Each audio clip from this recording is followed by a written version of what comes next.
Grizzly kills 2 hikers in 90 seconds, September 3rd, 2024. Grizzly kills 2 hikers in 90 seconds, September 3rd, 2024.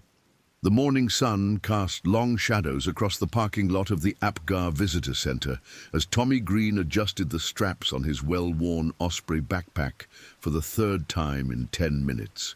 His hands trembled slightly, though not from the crisp September air that carried the scent of pine needles and the promise of autumn.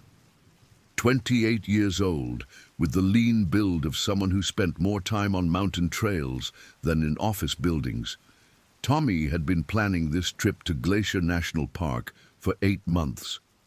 His sandy brown hair caught the early light as he turned toward his best friend, Alex Wu, who was methodically checking each item in his pack with the precision that had made him such a successful software engineer. Alex, 26 and compact in stature, but possessing an endurance that had surprised many hiking companions over the years, looked up from his gear checklist with dark eyes that reflected both excitement and a hint of nervousness. The two had been friends since their sophomore year at the University of Washington, bonding over late-night study sessions and weekend hiking trips in the Cascades. This Montana adventure represented something more significant than their usual weekend excursions. It was a celebration of Alex's recent promotion to senior developer at his Seattle tech company and Tommy's completion of his master's degree in environmental science. "You're making me nervous with all that fidgeting," Alex said, his voice carrying the slight accent that betrayed his family's immigration from Taiwan when he was 7 years old.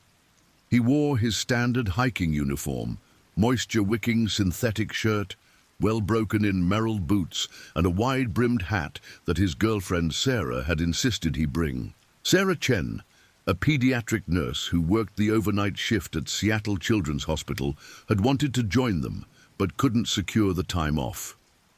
She had texted Alex 3 times that morning, reminding him to be safe and promising to have his favorite Thai takeout waiting when he returned. Tommy's girlfriend, Rebecca Martinez, had also stayed behind, though in her case it was due to a commitment to teach a weekend art workshop for disadvantaged youth in Tacoma. Rebecca, a talented muralist whose work adorned several buildings in Seattle's Capitol Hill neighborhood, had spent the previous evening helping Tommy organize his photography equipment. She knew how much this trip meant to him, not just as a vacation, but as research for his master's thesis on grizzly bear habitat disruption in national parks. The parking lot buzzed with the quiet energy of early morning adventurers. A family of 4 from Minnesota was loading their day packs near a red Subaru Forester, the parents helping their twin 8-year-old daughters adjust their junior hiking boots. The father, David Brennan, a high school biology teacher, was explaining to his daughters Emma and Sophie about the different types of bears they might see from a safe distance. His wife Jennifer, a nurse practitioner, was applying sunscreen to the girls' faces despite the early hour, her movements efficient and practiced. Near the trail information board, Park Ranger Maria Santos was beginning her morning briefing for a group of 12 visitors who had signed up for the guided nature walk to Hidden Lake. Maria, 34, and a veteran of 7 years with the National Park Service, had started her career in Yellowstone before transferring to Glacier 3 years earlier. Her knowledge of the local ecosystem was encyclopedic, and she took particular pride in educating visitors about proper bear safety protocols. She had no way of knowing that by evening she would be coordinating the most extensive search and rescue operation in the park's recent history. Tommy finally secured his pack to his satisfaction and pulled out his detailed topographic map of the Highline Trail system. The route they had chosen would take them along the Continental Divide Trail for approximately 12 miles to Granite Park Chalet, where they planned to spend 2 nights before continuing to the Swift Current Pass. It was an ambitious itinerary for a 3-day trip, but both men were experienced hikers who had completed similar distances in Washington's more challenging terrain. "Weather forecast still looks good," Alex said, checking his phone one last time before switching it to airplane mode to conserve battery. The forecast called for partly cloudy skies, with temperatures reaching the mid-60s during the day and dropping to the low 40s at night. What the forecast didn't predict was the unexpected thermal inversion that would develop by afternoon, creating ideal conditions for the grizzly bear that had been foraging in the area to remain active later into the day than usual. The bear, a mature male weighing approximately 450 pounds, had been monitored by park biologists for the past 2 years. Designated as Bear 394 in the park's tracking system, he was known for his distinctive light-colored face and the parallel scars across his left shoulder from a territorial dispute with another male 3 seasons earlier. Dr. Elena Rodriguez, the park's lead wildlife biologist, had been tracking Bear 394's movements through GPS collar data and had noted his recent pattern of foraging along the Highline Trail corridor. The bear's preference for the white-bark pine nuts that were abundant in the area meant he often traveled the same general route that hikers used, though encounters were rare due to his typically nocturnal habits. Tommy had actually written about Bear 394 in one of his graduate school papers, though he knew him only as a data point in the park's bear population statistics. His research had focused on how increased human traffic in wilderness areas affected bear behavior patterns, particularly their feeding schedules and territory ranges. The irony that he would soon have a more direct encounter with the subject of his academic study was lost on him as he shouldered his pack and began walking toward the trailhead. The Logan Pass parking area was their actual starting point, reached after a winding 30-minute drive up the Going to the Sun road.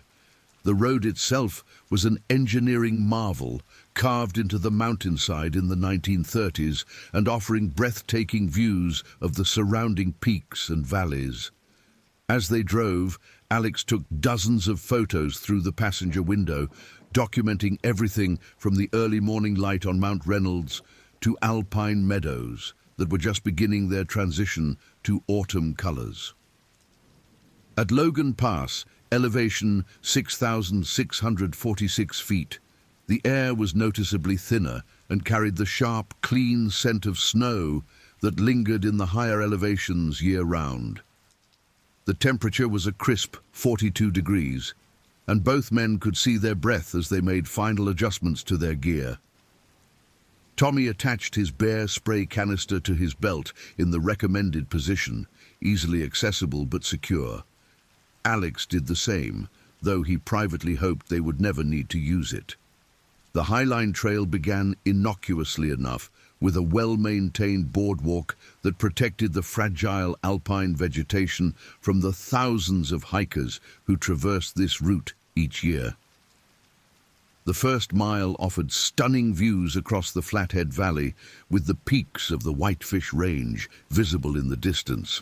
Tommy paused frequently to take photographs, both for his personal collection and for his thesis documentation. His camera, a professional-grade Nikon with a telephoto lens, was perfectly suited for capturing wildlife at a safe distance. Other hikers were beginning to appear on the trail as the morning progressed. A group of college students from Montana State University passed them moving at a faster pace, their conversation animated as they discussed their plans to complete the entire trail to Swift Current Pass in a single day. Behind them came an older couple, Robert and Helen Chen, no relation to Alex's girlfriend, retired teachers from Portland who had been visiting national parks together for over 30 years. They moved at a deliberate, measured pace, stopping frequently to consult their field guides and bird identification books. The trail's first significant feature was the Garden Wall, a towering cliff face that rose nearly 3,000 feet above the trail. Here, the path narrowed to a ledge carved into the rock, with cable handrails installed in the most exposed sections. The exposure was dramatic, but not dangerous for careful hikers, and the views were spectacular enough to make both Tommy and Alex stop for extended photography sessions. It was at the Garden Wall overlook that they first encountered Dr. James Patterson, a wildlife photographer who had been working in the park for 3 weeks, documenting grizzly behavior for National Geographic. Patterson, a weathered man in his 50s with the patient demeanor of someone who could wait motionless for hours to capture the perfect shot, was setting up his telephoto equipment when Tommy and Alex arrived at the viewpoint. "Beautiful morning for photography," Tommy called out, approaching with the camaraderie common among people sharing similar interests in the wilderness. Patterson looked up from his camera setup, his experienced eyes taking in Tommy's equipment. "That's a nice rig you've got there. You shooting wildlife or landscapes?" "Both, actually," Tommy replied. "I'm working on my master's thesis about bear habitat disruption. I'm hoping to get some documentation of natural bear behavior versus their patterns in high-traffic areas." Patterson's expression grew more serious. "You picked a good area for it. I've been tracking a big male through this corridor for the past week. Haven't seen him in the last 2 days, but his scat and tracks indicate he's been moving through regularly." Alex felt a slight chill that had nothing to do with the altitude. "How recently?" "Fresh tracks yesterday morning near Granite Park Chalet. Big male, probably over 400 pounds based on the paw size. Nothing to worry about if you follow proper protocols, but definitely worth being aware of." Patterson went on to describe the bear's appearance and recent behavior patterns, unknowingly providing Tommy and Alex with their first detailed description of the animal that would dramatically alter the course of their lives. He explained how the bear had been focusing on whitebark pine nuts, which were having an exceptional year due to favorable weather conditions.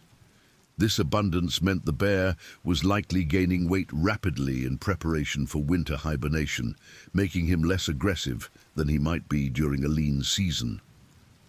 "The key is making noise and staying alert," Patterson advised. "Bears generally want to avoid humans as much as we want to avoid them. It's only when they're surprised or feel cornered that problems arise." Tommy nodded thoughtfully, his academic mind cataloguing this information alongside everything he had read in his research. Alex was less academically interested and more focused on the practical implications for their safety. Both men thanked Patterson for the information and continued on their way, their conversation now inevitably turning to bear safety protocols. The trail beyond Garden Wall led through increasingly spectacular alpine terrain. They passed through meadows of glacier lilies and mountain asters, their colors vivid against the dark rock and patches of snow that persisted in the shadowed areas. The path wound around the base of Mount Gould, offering views of glacial cirques and hanging valleys that had been carved by ice over thousands of years.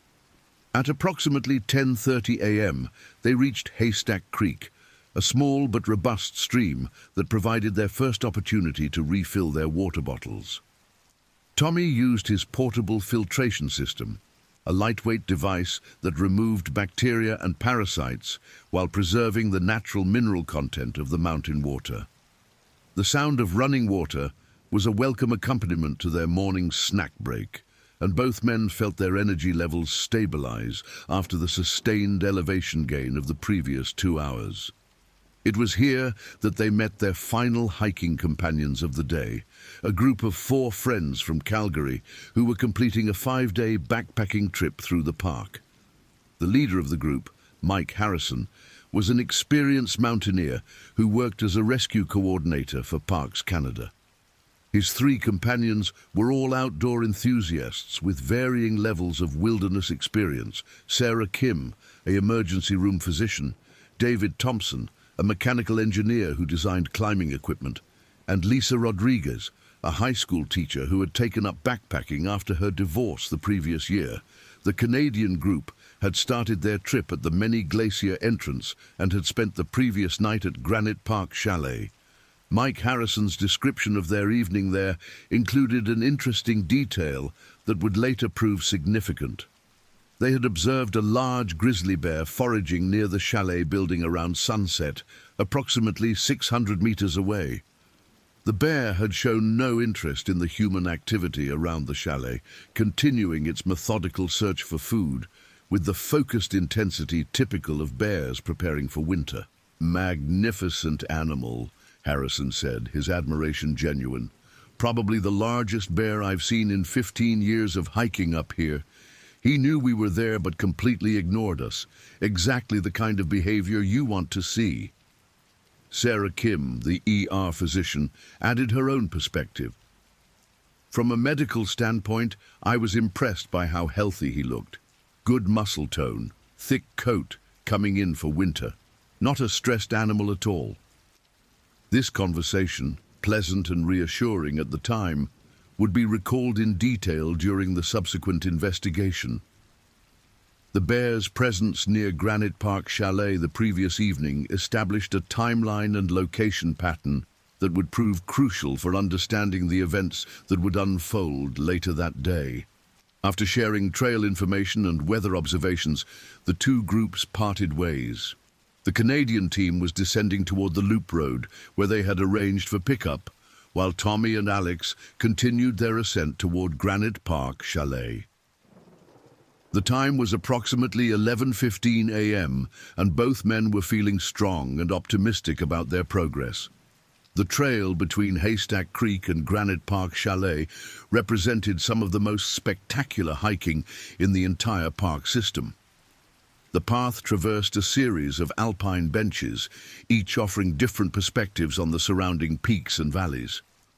Mount Gould dominated the southern horizon, its distinctive pyramid shape rising over 9,500 feet above sea level.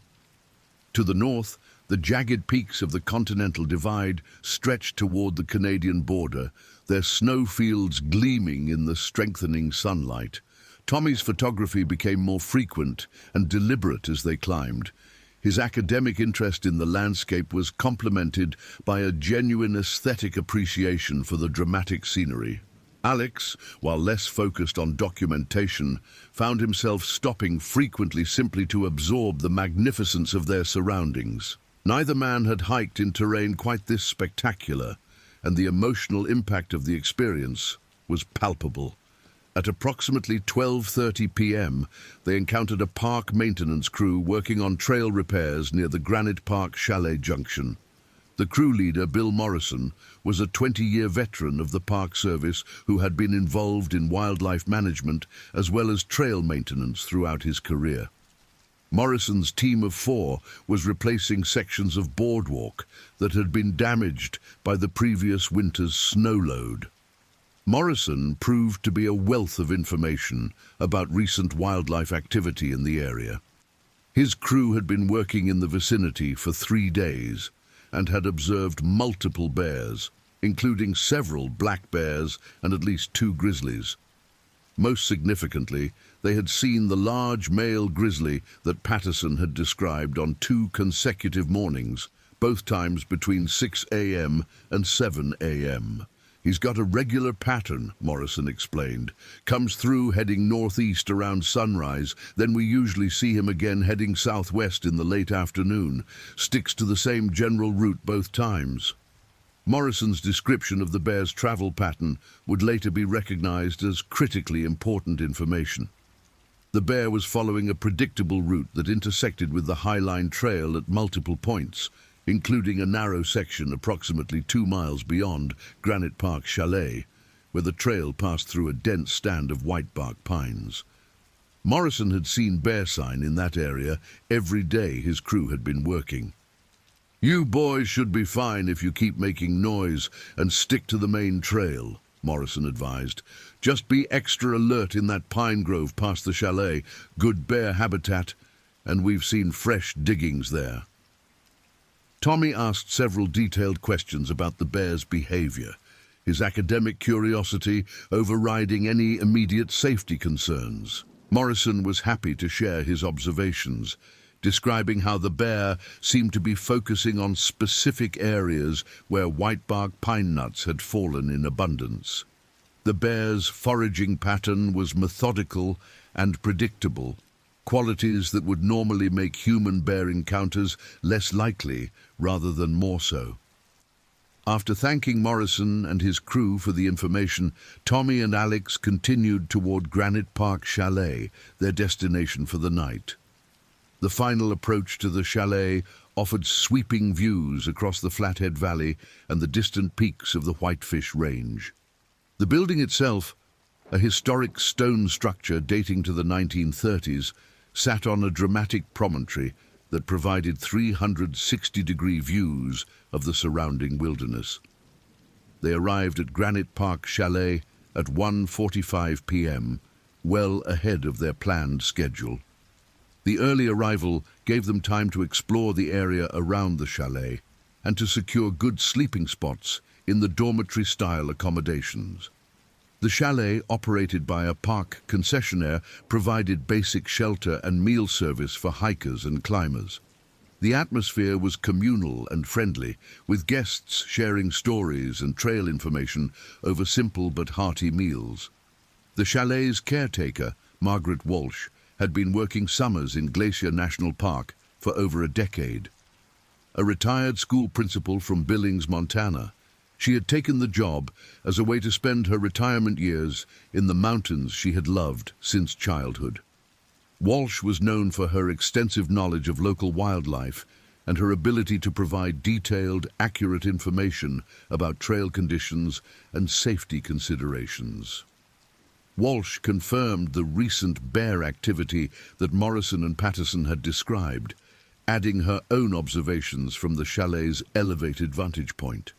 She had seen the large male grizzly on 4 separate occasions over the past week, always at a considerable distance, but clearly visible through the chalet's binoculars. Her descriptions were consistent with the other accounts Tommy and Alex had received, painting a picture of a healthy, well-fed bear following predictable patterns. "He's a beautiful animal," Walsh said, her voice carrying the respect of someone who had observed wildlife for many years. "Probably one of the most magnificent bears I've seen up here. Not showing any signs of stress or unusual behavior. Just doing what bears do this time of year, putting on weight for winter." The afternoon at Granite Park Chalet was pleasant and relaxing. Tommy and Alex organized their gear, reviewed their route for the following day, and spent time photographing the spectacular mountain scenery. The weather remained ideal, with partly cloudy skies and temperatures in the mid-60s. A gentle breeze from the west kept insects at bay and provided comfortable conditions for outdoor activities. Other guests at the chalet included a married couple from Germany, Klaus and Ingrid Weber, who were completing a month-long tour of American national parks. The Webers were experienced mountain hikers who had spent extensive time in the Alps and were comparing the Glacier National Park experience to their home terrain. Their perspective as international visitors provided interesting insights into different approaches to wilderness management and wildlife conservation. Also staying at the chalet were 2 park service biologists, Dr. Amanda Foster and her research assistant, Jake Morrison, no relation to the trail crew leader. Dr. Foster was conducting a multi-year study of whitebark pine ecosystem health and its impact on grizzly bear nutrition. Her work was directly relevant to Tommy's thesis research, and they spent considerable time discussing bear behavior patterns and habitat requirements. Dr. Foster's research had documented a significant increase in whitebark pine nut production over the past 2 years, following several lean seasons that had forced bears to seek alternative food sources. This abundance meant that bears in the Granite Park area were in excellent physical condition and were spending more time in the alpine zones than had been typical in recent years. The research had also noted changes in bear movement patterns, with some individuals expanding their territories to take advantage of the abundant food sources. "It's actually a really positive situation from a conservation standpoint," Dr. Foster explained. "When bears have abundant natural food sources, they're less likely to seek out human-associated food sources. These bears are fat and happy, which generally translates to fewer conflict situations." Jake Morrison, the research assistant, had been tracking individual bears through a combination of GPS collar data and field observations. His data showed that bear 394, the large male that multiple people had described, was following a very consistent pattern of movement through the area. The bear's route took him through the whitebark pine stands on a roughly 48-hour cycle, spending approximately 18 to 20 hours foraging in a given area before moving to the next section of his territory. Based on our tracking data, he should be in the area northeast of here tomorrow afternoon, Morrison said, consulting his laptop computer. Probably somewhere along the trail between here and Swift Current Pass, but likely well off the main path, unless he's actively traveling between foraging areas. This information was exactly what Tommy had hoped to gather for his thesis research. The opportunity to potentially observe a grizzly bear in its natural habitat, following predictable patterns without human interference, represented the kind of data that would significantly strengthen his academic work. Alex was less enthusiastic about the prospect of encountering a bear, even at a safe distance, but he trusted in the information they had received about the animal's non-aggressive behavior. The evening at Granite Park Chalet was memorable for its stunning sunset views and the camaraderie among the guests. The shared experience of hiking in spectacular wilderness created an immediate bond among people who might otherwise have had little in common. Conversations ranged from technical discussions of hiking equipment to philosophical reflections on the value of wilderness preservation. Dinner was a simple affair of hearty soup, fresh bread, and locally sourced vegetables, served family-style in the chalet's common room. The atmosphere was warm and convivial, with guests sharing stories of their hiking experiences and comparing notes about trail conditions and wildlife sightings. Margaret Walsh proved to be an excellent hostess, facilitating conversations and providing local knowledge that enhanced everyone's experience. After dinner, several guests gathered on the chalet's observation deck to watch the sunset, paint the surrounding peaks in shades of gold and pink.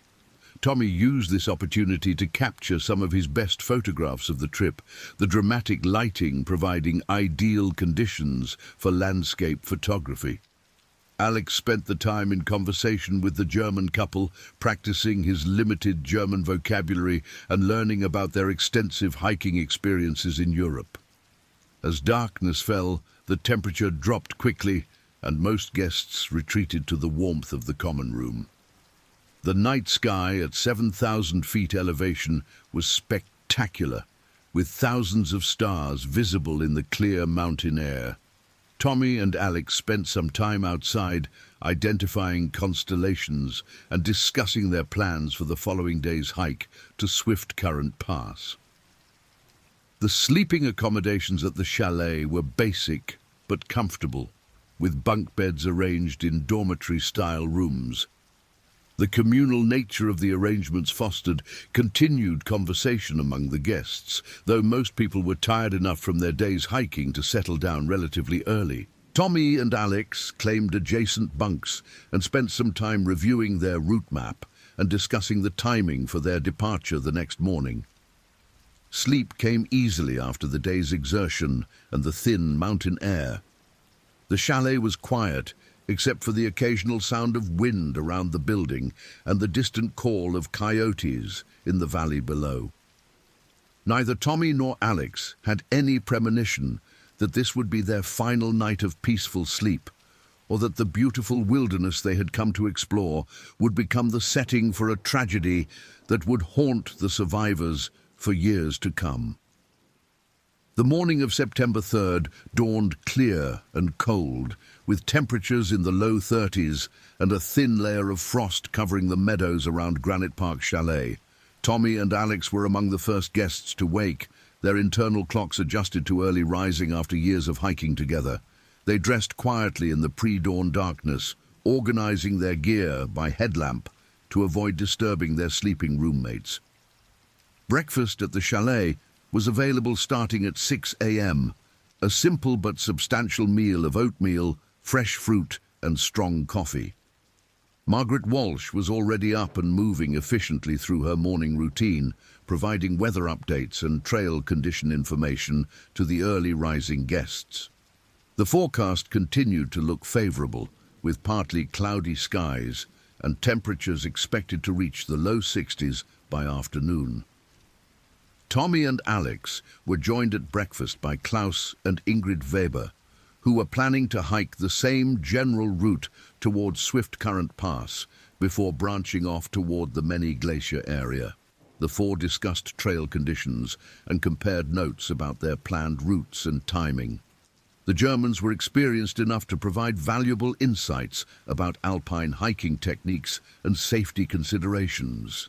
Dr. Foster and Jake Morrison were also up early, preparing for another day of field research in the whitebark pine stands. Their conversation at breakfast focused on the technical aspects of their data collection, but they shared additional observations about recent bear activity that reinforced the consistent pattern of behavior that had been described the previous day. All of our data suggests that Bear 394 maintains a very predictable schedule, Morrison explained between bites of oatmeal. He's been remarkably consistent over the past 2 weeks, almost like clockwork. This predictability would later be identified as one of the factors that contributed to the day's tragic events. Bears following consistent patterns can sometimes intersect with human activities in ways that create dangerous situations, particularly when hikers are unaware of the specific timing and routes involved. By 7:30 a.m., Tommy and Alex had completed their breakfast and final gear preparations. They said goodbye to their fellow guests and thanked Margaret Walsh for her hospitality. The morning air was crisp and invigorating as they shouldered their packs and began the gradual descent from the chalet toward the continuation of the Highline Trail. The trail beyond Granite Park Chalet immediately entered the whitebark pine ecosystem that Dr. Foster had described in detail. The trees, gnarled and twisted by years of exposure to harsh alpine conditions, were laden with cones full of the protein-rich nuts that bears found so attractive. The ground beneath the trees was littered with cone fragments and clear evidence of bear foraging activity. Tommy paused frequently to photograph the bear sign, documenting everything from claw marks on tree bark to fresh diggings where bears had been excavating buried nuts. His academic interest in bear behavior was enhanced by seeing these signs in their natural context, and he took careful notes about the location and apparent age of each sign they encountered. Alex was more focused on the practical implications of the extensive bear activity. While he understood intellectually that the presence of natural food sources made bears less likely to be aggressive toward humans, the sheer volume of fresh bear sign was unsettling. Every overturned log and every set of claw marks on a tree reminded him that they were traveling through active bear habitat. The trail continued through mixed terrain of alpine meadows and scattered stands of whitebark pine and subalpine fir. The scenery was spectacular, with views opening up toward the peaks surrounding Swift Current Pass and the distant glacial valleys that gave the park its name. The hiking was moderate in difficulty, with gradual elevation changes that allowed for steady progress and frequent stops for photography and rest. At approximately 9:15 a.m., they encountered another group of hikers coming from the opposite direction. The group consisted of 3 college friends from the University of Montana who had spent the previous night camping near Swift Current Pass and were heading toward Granite Park Chalet. The leader of the group, Mark Stevens, was an environmental science major who shared Tommy's interest in wildlife conservation. The conversation between the two groups focused initially on trail conditions and photography opportunities, but quickly turned to wildlife activity. The Montana students reported seeing multiple bears during their time in the area, including what was clearly the same large male grizzly that had been described by previous hikers and park personnel. "We saw him yesterday afternoon, maybe around 4 o'clock, Stevens reported. He was maybe 300 meters off the trail, just methodically working through a stand of white bark pines. Incredible to watch from a safe distance. The timing and location of this sighting were consistent with the pattern that Jake Morrison had described based on the GPS collar data. The bear was following his established route through his territory, foraging methodically and showing no particular interest in human activity. This sighting occurred approximately 2 miles ahead of Tommy and Alex's current position, in the area they would reach sometime in the mid-afternoon. Stevens also provided a detailed description of the bear's appearance that matched all previous accounts. The animal was clearly in excellent physical condition, with a thick coat that was beginning to take on the lighter coloration typical of grizzlies preparing for winter hibernation. His behavior had been completely natural and non-aggressive, focused entirely on foraging activities. "He knew we were there," Stevens explained. "Bears aren't blind or stupid, but he completely ignored us. Never even looked in our direction. That's exactly the kind of behavior you want to see." After exchanging contact information and discussing photography techniques, the two groups parted ways. Tommy and Alex continued their northeastward progress toward Swift Current Pass, while the Montana students headed toward their planned lunch stop at Granite Park Chalet. The time was approximately 9:45 a.m., and both groups were feeling confident about their hiking plans and the beautiful weather conditions. The trail ahead led through some of the most pristine alpine terrain in the entire national park system. The path wound around the base of massive granite formations, crossed clear mountain streams, and passed through meadows filled with wildflowers that would soon surrender to the first hard frost of autumn. Tommy's photography became even more frequent as the scenery intensified, and he began to understand why this area was considered one of the crown jewels of the American National Park system. At 10:30 a.m., they stopped for a snack break at a small tarn, a mountain lake formed by glacial action thousands of years earlier. The water was crystal clear and incredibly cold, surrounded by granite slabs that provided comfortable seating for their rest stop. The silence was profound, broken only by the occasional call of a pika or the sound of wind through the nearby pine trees. It was during this rest stop that Tommy made the decision that would ultimately lead to the day's tragic events. While reviewing his photographs on his camera's LCD screen, he noticed that many of his wildlife shots were lacking the technical quality he needed for his thesis documentation. The telephoto lens he had brought was adequate for general photography, but insufficient for the detailed behavioral documentation he hoped to achieve. "I'm thinking we should take our time this afternoon," Tommy said to Alex. "If we do encounter that bear everyone's been talking about, I want to make sure I'm in position to get some really good documentation." Alex was less enthusiastic about the prospect of deliberately seeking out bear encounters, even for academic purposes. However, he trusted Tommy's judgment about wildlife safety, and he understood the importance of the research for his friend's graduate work. They agreed to maintain a flexible schedule that would allow for extended stops if wildlife photography opportunities presented themselves. This decision to prioritize wildlife observation over strict adherence to their hiking timeline would prove to be fatally significant. Had they maintained their original pace, they would have passed through the critical area of the trail approximately 2 hours earlier, well before the bear arrived for his afternoon foraging session. By 11:15 a.m., they were back on the trail and making steady progress through increasingly spectacular alpine terrain.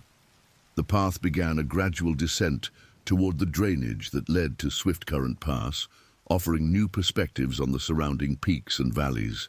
Tommy's excitement about the photographic opportunities was evident in his animated conversation and frequent stops to capture particularly striking compositions. The trail through this section was well maintained but narrow, carved into steep slopes that offered dramatic views but limited options for stepping off the main path. The terrain on either side of the trail consisted of loose scree and steep granite slabs that would be difficult and dangerous to traverse. This topographical constraint would later be identified as a contributing factor to the tragedy, as it limited the options available to hikers encountering wildlife on the trail. At approximately 12 p.m., they reached another significant landmark, a natural rock bridge that spanned a small gorge carved by centuries of snowmelt and seasonal flooding.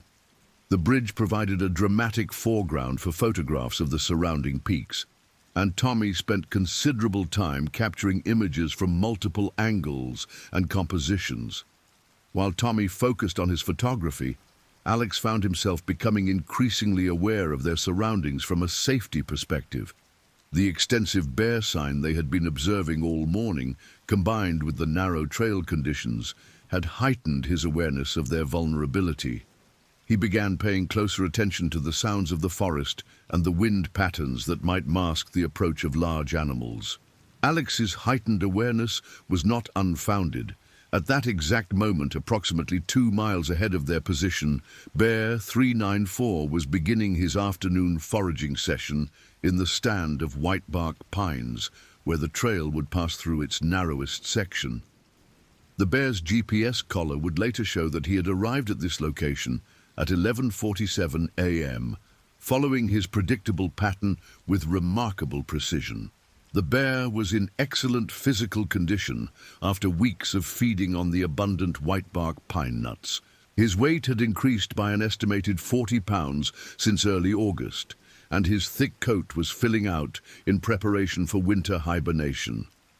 His behavior was completely normal for a bear in his situation, focused, methodical foraging with no indication of stress or unusual aggression. Tommy and Alex resumed their hike after the extended photography session at the rock bridge, unaware that they were now on a collision course with the bear. Their pace had slowed considerably due to the frequent stops for photography and the gradually thinning air as they gained elevation. The beauty of their surroundings and the perfect weather conditions contributed to a sense of euphoria that masked any sense of impending danger. At 12:45 p.m., they encountered their final human contact of the day. A solo hiker, Dr. Patricia Yamamoto, was descending the trail after completing a research trip to collect plant specimens near Swift Current Pass. Dr. Yamamoto, a botanist from the University of Calgary, had been working in the area for 5 days and had observed the large male grizzly on 2 separate occasions. Dr. Yamamoto's description of the bear's behavior was consistent with all previous reports. Natural, non-aggressive foraging activity with no indication of unusual behavior. However, she provided one additional piece of information that would later prove to be critically important. She had observed the bear's reaction to human scent and presence, noting that he seemed particularly focused on his foraging activities and less responsive to environmental stimuli than she might have expected. "He's definitely aware of human presence," Dr. Yamamoto explained, "but he seems almost single-minded in his focus on finding food.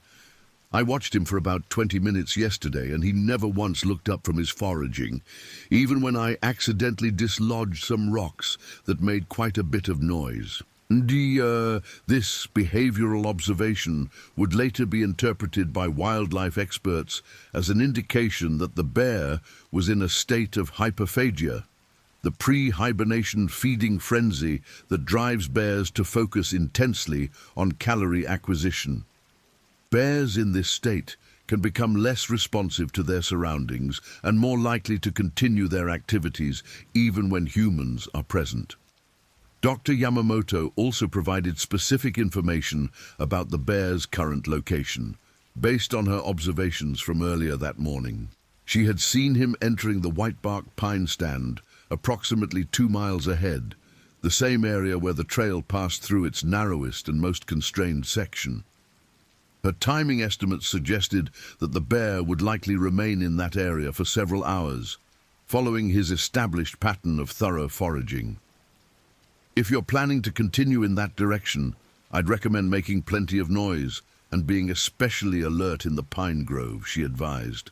The trail gets pretty narrow through there, and visibility is limited by the trees. Not an ideal place for surprising a bear. Tommy thanked Dr. Yamamoto for the information and assured her that they were well prepared with bear spray and knowledge of proper safety protocols.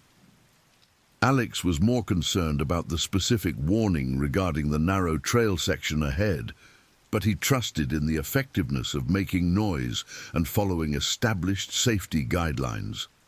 After saying goodbye to Dr. Yamamoto, Tommy and Alex continued their ascent toward the area she had described. The time was 1:15 p.m., and they were making steady progress despite their frequent stops for photography and rest. The weather remained ideal, and their spirits were high as they anticipated the final push toward Swift Current Pass and the spectacular views that awaited them there. The trail ahead began to enter the whitebark pine ecosystem that had been described by multiple sources. The trees grew more densely as they climbed, and the path began to narrow as it wound through the natural corridors between the larger specimens. Tommy's excitement about the potential for wildlife photography increased as they encountered more extensive bear sign and evidence of recent foraging activity. At 1:45 p.m., they reached the edge of the area where Dr. Yamamoto had reported seeing the bear enter that morning. The landscape was stunningly beautiful, with mature whitebark pines creating a park-like setting against the backdrop of granite peaks and alpine meadows. The ground was carpeted with pine needles and scattered cones, and the evidence of bear activity was extensive and fresh. Tommy immediately began documenting the bear sign with his camera, capturing detailed images of claw marks, scat, and foraging sites. His academic excitement was palpable as he realized he was seeing textbook examples of grizzly bear feeding behavior in pristine habitat. Alex was more focused on the practical implications of the extensive sign, maintaining vigilance while Tommy concentrated on his photography. Neither man was aware that Bear 394 was less than 300 meters away, hidden from view by the dense stand of whitebark pines that surrounded the trail.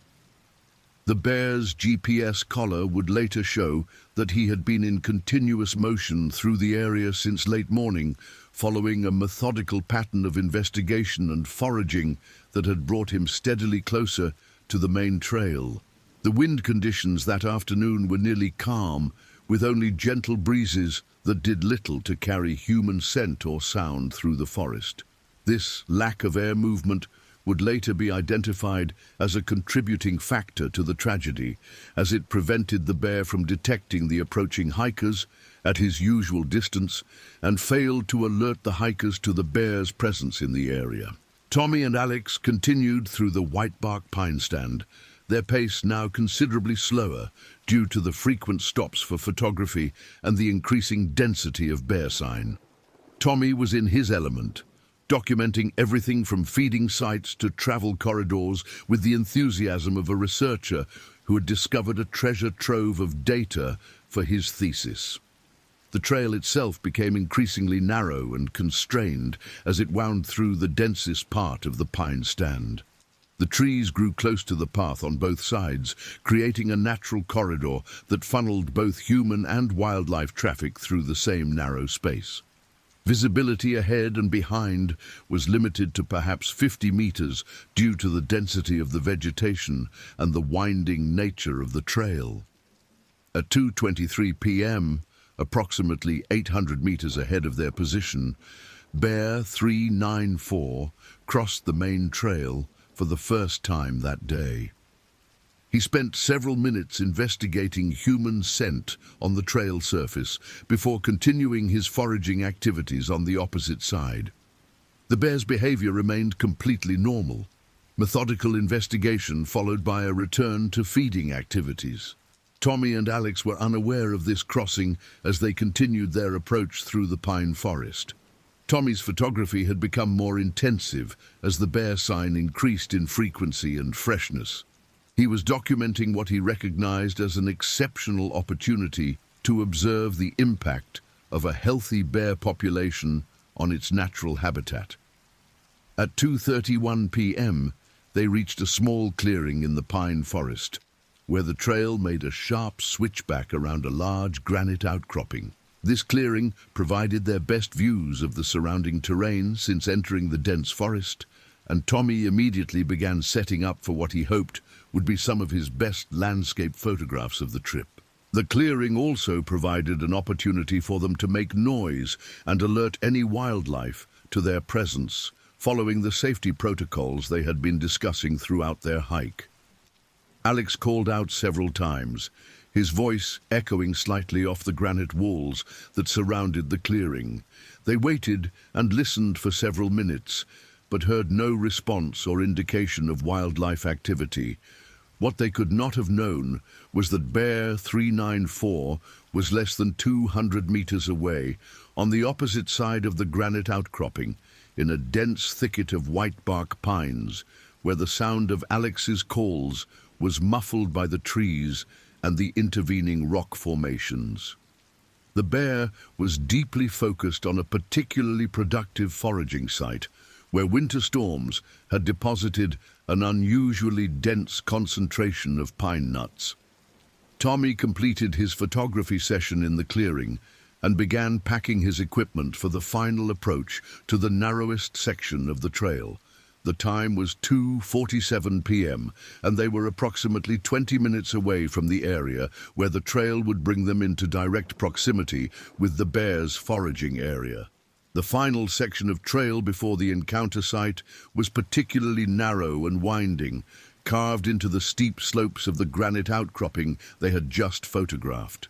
The path was well maintained, but offered no room for deviation from the established route.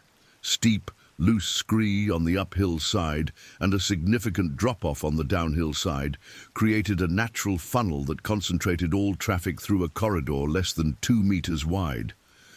As they entered this narrow section, both Tommy and Alex were aware of their constrained situation and the potential for wildlife encounters. They had been making noise regularly throughout their hike, but they increased their verbal communication and added occasional hand clapping to ensure their presence would be detected by any animals in the area. At 2:58 p.m., Bear 394's GPS collar recorded his closest approach to the main trail since his morning crossing. He was investigating a fallen whitebark pine that had created a natural dam for pine nuts, concentrating them in an area that offered exceptional foraging opportunities. His position was approximately 50 meters downhill from the trail, hidden from view by intervening trees and terrain. The bear's intense focus on this concentrated food source meant that he was less attentive to his surroundings than he might normally have been. The combination of hyperphagia, abundant food, and the masking effect of the forest environment created conditions that significantly reduced his awareness of the approaching hikers. Tommy and Alex continued through the narrow trail section. Their conversation focused on the spectacular scenery and Tommy's excitement about the research opportunities the trip had provided. They were discussing plans for organizing and analyzing the photographs and data Tommy had collected when they rounded a sharp bend in the trail at approximately 3:04 p.m. The encounter site was a narrow section of trail that passed through a particularly dense stand of whitebark pines. The path curved around several large trees, creating blind corners that limited visibility to perhaps 20 meters in either direction. The terrain on both sides of the trail was steep and heavily vegetated, offering no practical escape routes for hikers encountering wildlife. Bear 394 had been foraging in this exact area for approximately 2 hours, methodically working through the fallen pine nuts with the focused intensity typical of bears in pre-hibernation feeding mode. His position when the hikers rounded the final bend was approximately 15 meters downhill from the trail, partially concealed by intervening vegetation, but clearly visible to anyone who looked in his direction. The initial moment of encounter was characterized by mutual surprise. Tommy and Alex rounded the bend and immediately saw the massive grizzly bear feeding below them. The bear, focused on his foraging activities, was initially unaware of their presence, but looked up within seconds of their appearance on the trail above him. For a brief moment, all three parties remained motionless, processing the unexpected encounter. The bear's initial reaction was typical of surprised grizzlies. He stood on his hind legs to get a better view of the situation, his massive frame rising to a height of over 8 feet. This behavior, while appearing threatening to humans, is actually a bear's way of gathering more information about a potentially dangerous situation. Tommy's first instinct was to reach for his camera, his academic excitement temporarily overriding his awareness of the potential danger. Alex immediately recognized the seriousness of their situation and began reaching for his bear spray while trying to remember the specific protocols they had discussed for bear encounters. The critical moment came when Tommy, instead of following established safety protocols, began moving toward his camera equipment to document what he saw as an incredible research opportunity. This movement, while well-intentioned from an academic perspective, was interpreted by the bear as a potential threat or challenge. Bear 394 dropped to all fours and began moving up the slope toward the trail, his body language shifting from curious investigation to defensive posturing. His ears flattened against his head, and he began making huffing sounds that indicated increasing agitation. The bear's response was completely predictable based on established behavioral patterns, but the speed of the escalation caught both hikers off guard. Alex managed to deploy his bear spray, but the wind conditions and the distance between them and the bear meant that the spray had minimal effect. The bear continued his approach, now clearly committed to what he perceived as a defensive response to a potential threat in his territory. The attack itself unfolded with terrifying speed. Bear 394 reached the trail level in a matter of seconds, his powerful legs propelling his 450-pound frame up the steep slope with surprising agility. Tommy, still focused on his camera equipment, was the first to be struck, the bear's initial charge knocking him to the ground with devastating force. Alex attempted to place himself between his friend and the bear, deploying his remaining bear spray at close range. The spray had some effect on the bear's behavior, causing him to pause momentarily and shake his head, but it was insufficient to deter his defensive attack. The confined space of the narrow trail prevented Alex from retreating to a safe distance, and the bear's second charge brought him within range of the animal's claws and teeth. The entire encounter lasted approximately 90 seconds from initial contact to the bear's departure from the scene. During this time, both hikers sustained massive trauma that would prove fatal despite the eventual arrival of emergency medical assistance.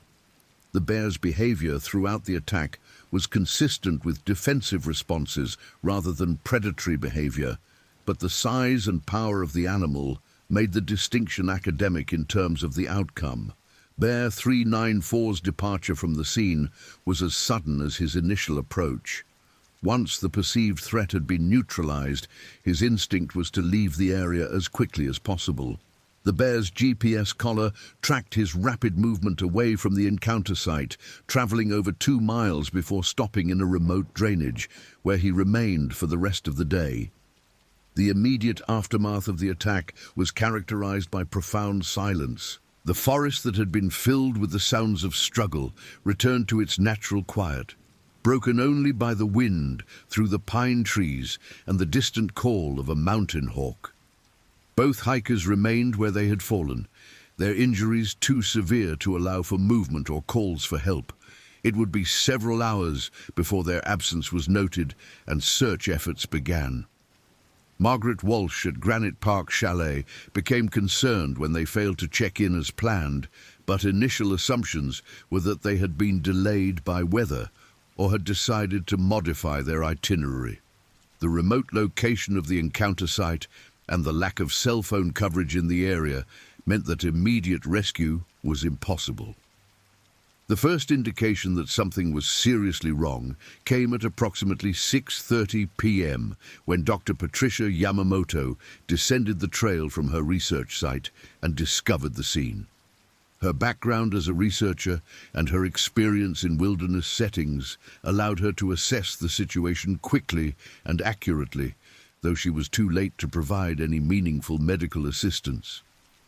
Dr. Yamamoto immediately activated her satellite emergency beacon, a device she carried as standard safety equipment during her solo research trips. The beacon transmitted their exact GPS coordinates to the appropriate rescue authorities and initiated the emergency response that would continue throughout the night and into the following day. The initial rescue response was hampered by the remote location and the approaching darkness. The nearest road access was over 8 miles away, and helicopter evacuation was impossible due to the narrow trail conditions and the surrounding terrain.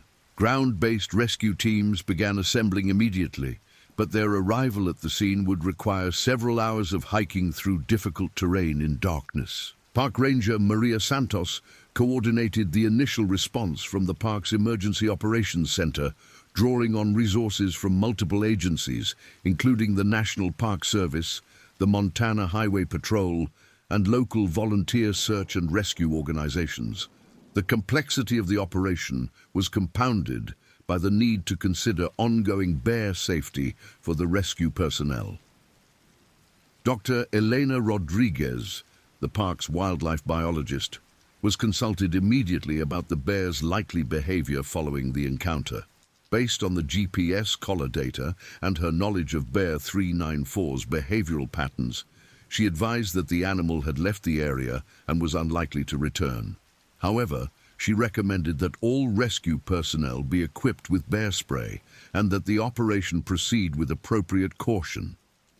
The first rescue personnel reached the scene at 11:47 p.m., nearly 9 hours after the initial encounter. The team consisted of 6 experienced wilderness rescuers, led by Mike Harrison, the Canadian mountaineer who had encountered Tommy and Alex the previous day.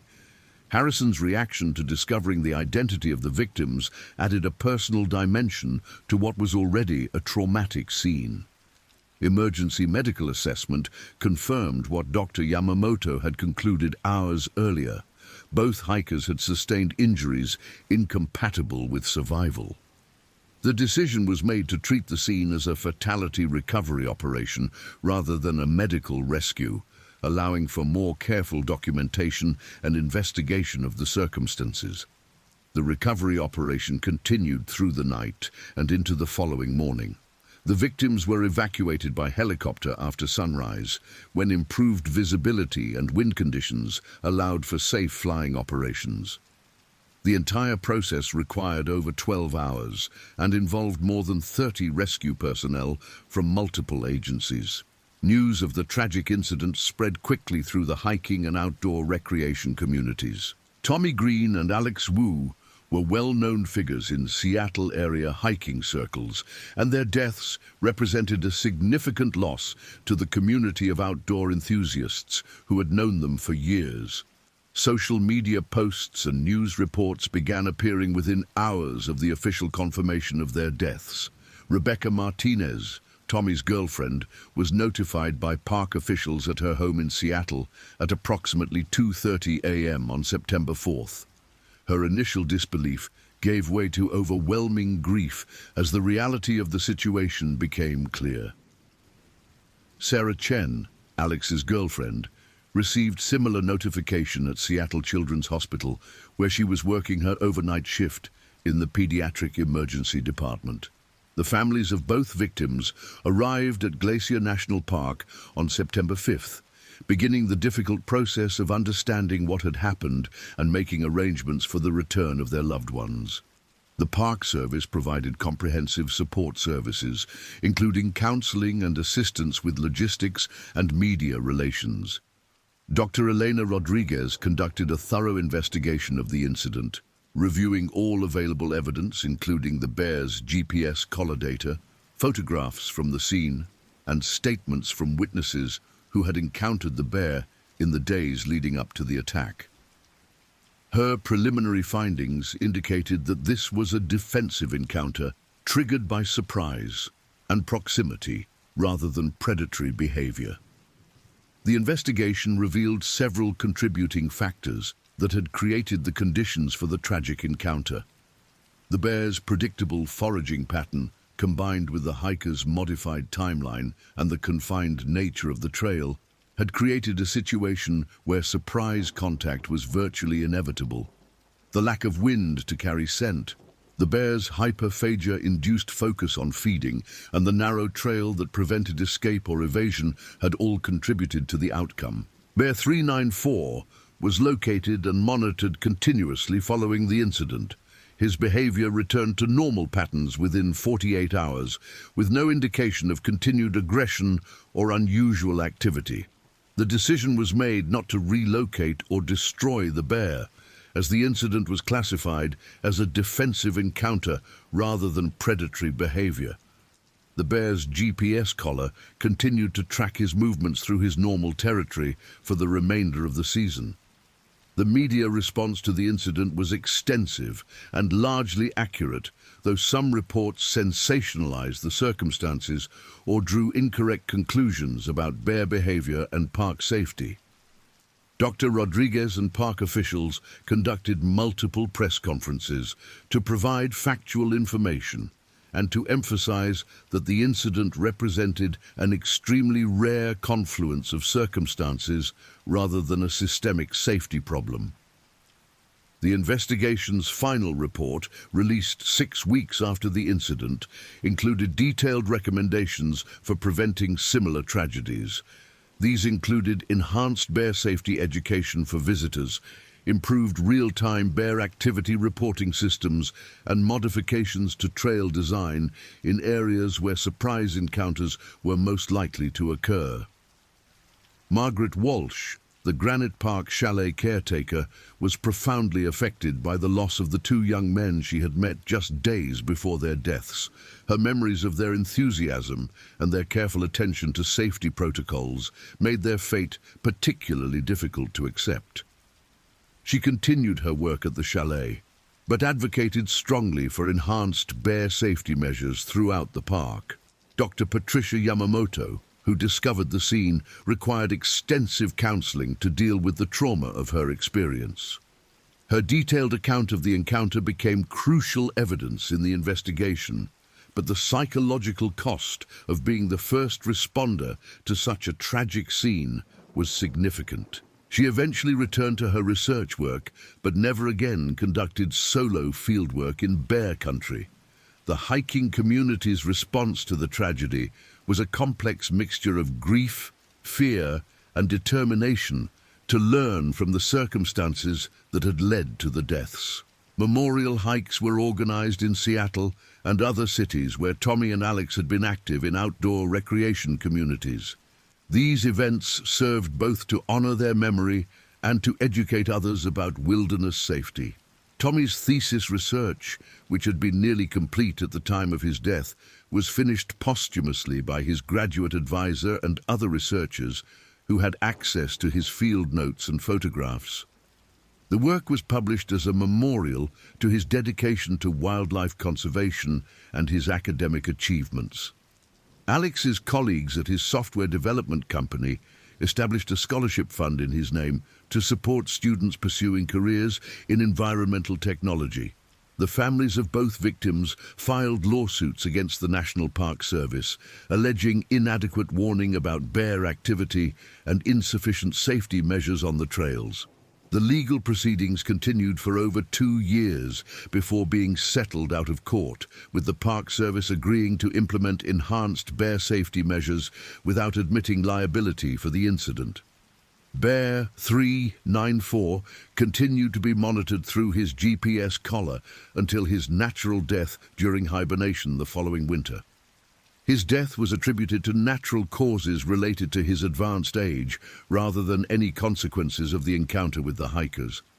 Wildlife biologists noted that his behavior following the incident remained completely normal, supporting the conclusion that the attack had been defensive rather than predatory.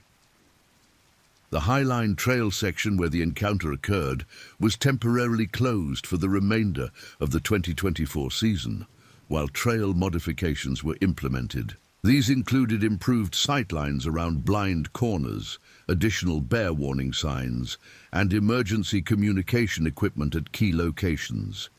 The trail reopened the following spring with enhanced safety features and more comprehensive visitor education programs. Dr. Elena Rodriguez's research on the incident became a landmark study in human-bear conflict prevention. Her detailed analysis of the GPS collar data, combined with the environmental factors and human behavior patterns that contributed to the tragedy, provided valuable insights for wildlife managers across North America. The study was published in multiple scientific journals and became required reading in wildlife management programs. The psychological impact of the incident extended far beyond the immediate families and rescue personnel. The hiking community in the Pacific Northwest experienced what mental health professionals described as collective trauma, with many regular hikers reporting increased anxiety about wilderness travel and bear encounters. Support groups were established to help people process their fears and develop strategies for maintaining their connection to outdoor recreation. Rebecca Martinez channeled her grief into advocacy for wilderness safety education. She became a spokesperson for bear safety organizations and spoke at hiking clubs and outdoor gear stores about the importance of proper preparation and risk assessment. Her presentations always included personal stories about Tommy's passion for the wilderness and his commitment to wildlife conservation. Sarah Chen took a different approach to processing her loss, leaving her nursing career temporarily to pursue training as a wilderness emergency medical technician. She felt that developing skills that might help prevent similar tragedies was the best way to honor Alex's memory.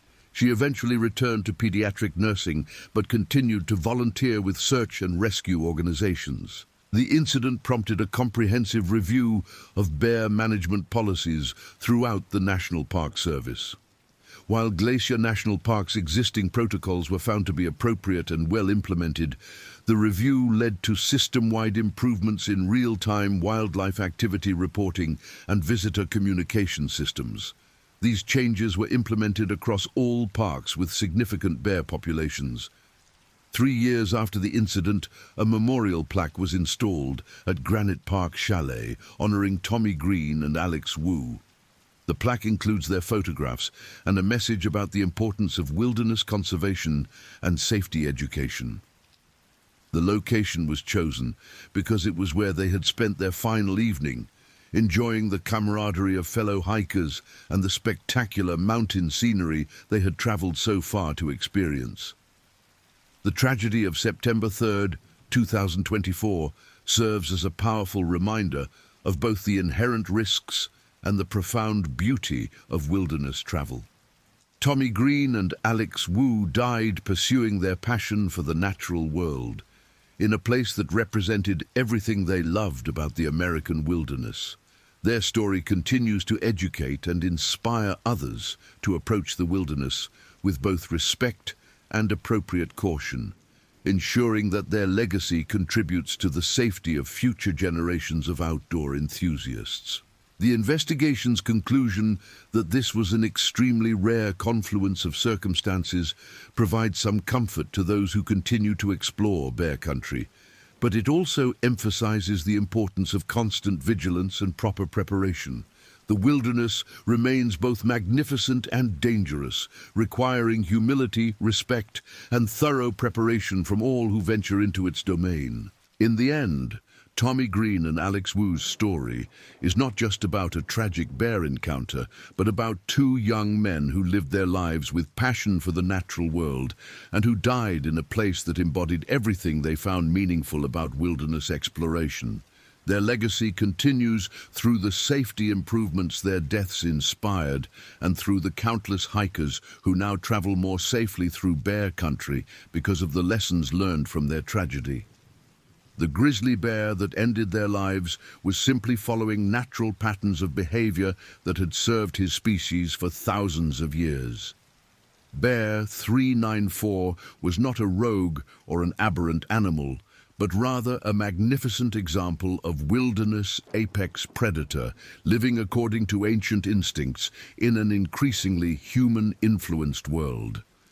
The intersection of his natural behavior with human recreation activities created a tragic outcome that serves as a permanent reminder of our role as visitors in the wilderness rather than masters of it. The next story is Grizzly Kills Park Ranger in Rescue Attempt. August 29th, 2024. Grizzly Kills Park Ranger in Rescue Attempt. August 29th, 2024. The morning of August 29th, 2024 dawned crisp and clear over Yellowstone National Park, the kind of pristine Wyoming morning that drew millions of visitors annually to witness nature in its rawest, most magnificent form. At 6:47 a.m., the temperature hovered at a comfortable 52 degrees Fahrenheit, with light winds from the northwest carrying the scent of pine and wildflowers across the vast wilderness. The sky stretched endlessly blue above the towering peaks of the Absaroka Range, while early morning mist clung to the valleys like ghostly fingers reluctant to release their hold on the sleeping landscape. Ethan Michael Rogers had been awake since 5:30 a.m., as was his custom during the peak summer season at Yellowstone. At 42 years old, Ethan embodied everything the National Park Service hoped for in a senior ranger. Standing 6 feet 2 inches tall with broad shoulders earned through years of hiking rugged terrain and hauling equipment, his weathered face told the story of 2 decades spent in some of America's most challenging wilderness environments. His auburn hair, now liberally streaked with gray, was always kept neat and regulation length beneath his signature Park Service hat. Ethan's green eyes, the color of deep forest shade, held an intensity that came from years of constant vigilance in an environment where nature's beauty masked very real dangers. Born and raised in Billings, Montana, Ethan had grown up understanding the delicate balance between human recreation and wildlife preservation. His father, Robert James Rogers, had worked as a hunting guide in the Beartooth Mountains for 30 years before retiring, instilling in young Ethan a profound respect for the wilderness and its inhabitants. His mother, Catherine Ann Rogers, née Sullivan, taught elementary school and had fostered Ethan's love of education and his natural ability to connect with people from all walks of life. These combined influences shaped Ethan into the ideal park ranger, someone who could track a wounded elk through dense timber, deliver an engaging educational presentation to a busload of tourists, and remain calm under pressure when emergency situations arose. Ethan had joined the National Park Service immediately after completing his degree in wildlife biology from Montana State University in 2004. His first assignment had been at Glacier National Park, where he spent 6 grueling but formative years learning the intricacies of wilderness management, visitor safety, and wildlife behavior. In 2010, he transferred to Yellowstone, drawn by the park's incredible biodiversity and the opportunity to work with the largest population of grizzly bears in the lower 48 states. Over the past 14 years at Yellowstone, Ethan had become one of the park's most respected and experienced rangers, specializing in human-wildlife conflict resolution and backcountry emergency response. His colleagues knew Ethan as someone who never backed down from a challenge, whether it involved rappelling into a canyon to rescue an injured hiker or spending hours patiently explaining bear safety protocols to nervous campers. Superintendent Maria Elena Vasquez had repeatedly commended Ethan's dedication in his annual performance reviews, noting his exceptional ability to remain calm in crisis situations and his unwavering commitment to both visitor safety and wildlife protection. Fellow rangers often sought his advice on complex situations, and newer employees looked up to him as a mentor and role model. Ethan's personal life centered around his wife of 16 years, Jennifer Lynn Rogers, née Martinez, and their two children, Michael Ethan Rogers, age 14, and Sarah Catherine Rogers, age 11. Jennifer, a registered nurse at Billings Clinic, had initially been skeptical about Ethan's career choice, concerned about the inherent dangers and the modest government salary. However, she had come to deeply admire her husband's passion for his work and his ability to make a meaningful difference in preserving America's natural heritage. The family lived in a modest three-bedroom home in Gardner, Montana, just outside Yellowstone's north entrance, allowing Ethan a reasonable commute while keeping the children close to quality schools and Jennifer's hospital position. Michael, a freshman at Gardner High School, had inherited his father's love of the outdoors and frequently accompanied Ethan on family camping trips throughout the greater Yellowstone ecosystem. The boy showed a natural aptitude for wildlife observation and tracking, skills that filled Ethan with quiet pride. Sarah, more academically inclined like her mother, excelled in science and mathematics, but also enjoyed hiking and had recently expressed interest in becoming a veterinarian specializing in wildlife conservation. Both children understood the importance of their father's work and took pride in his role as a protector of one of America's most treasured landscapes.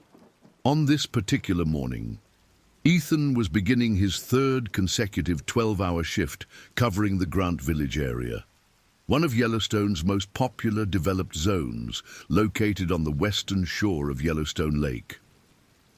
The Grant Village area encompassed approximately 2,500 acres of mixed forest and meadow habitat, featuring a visitor center, marina, restaurant, and campground with 425 individual sites spread across 6 distinct loops.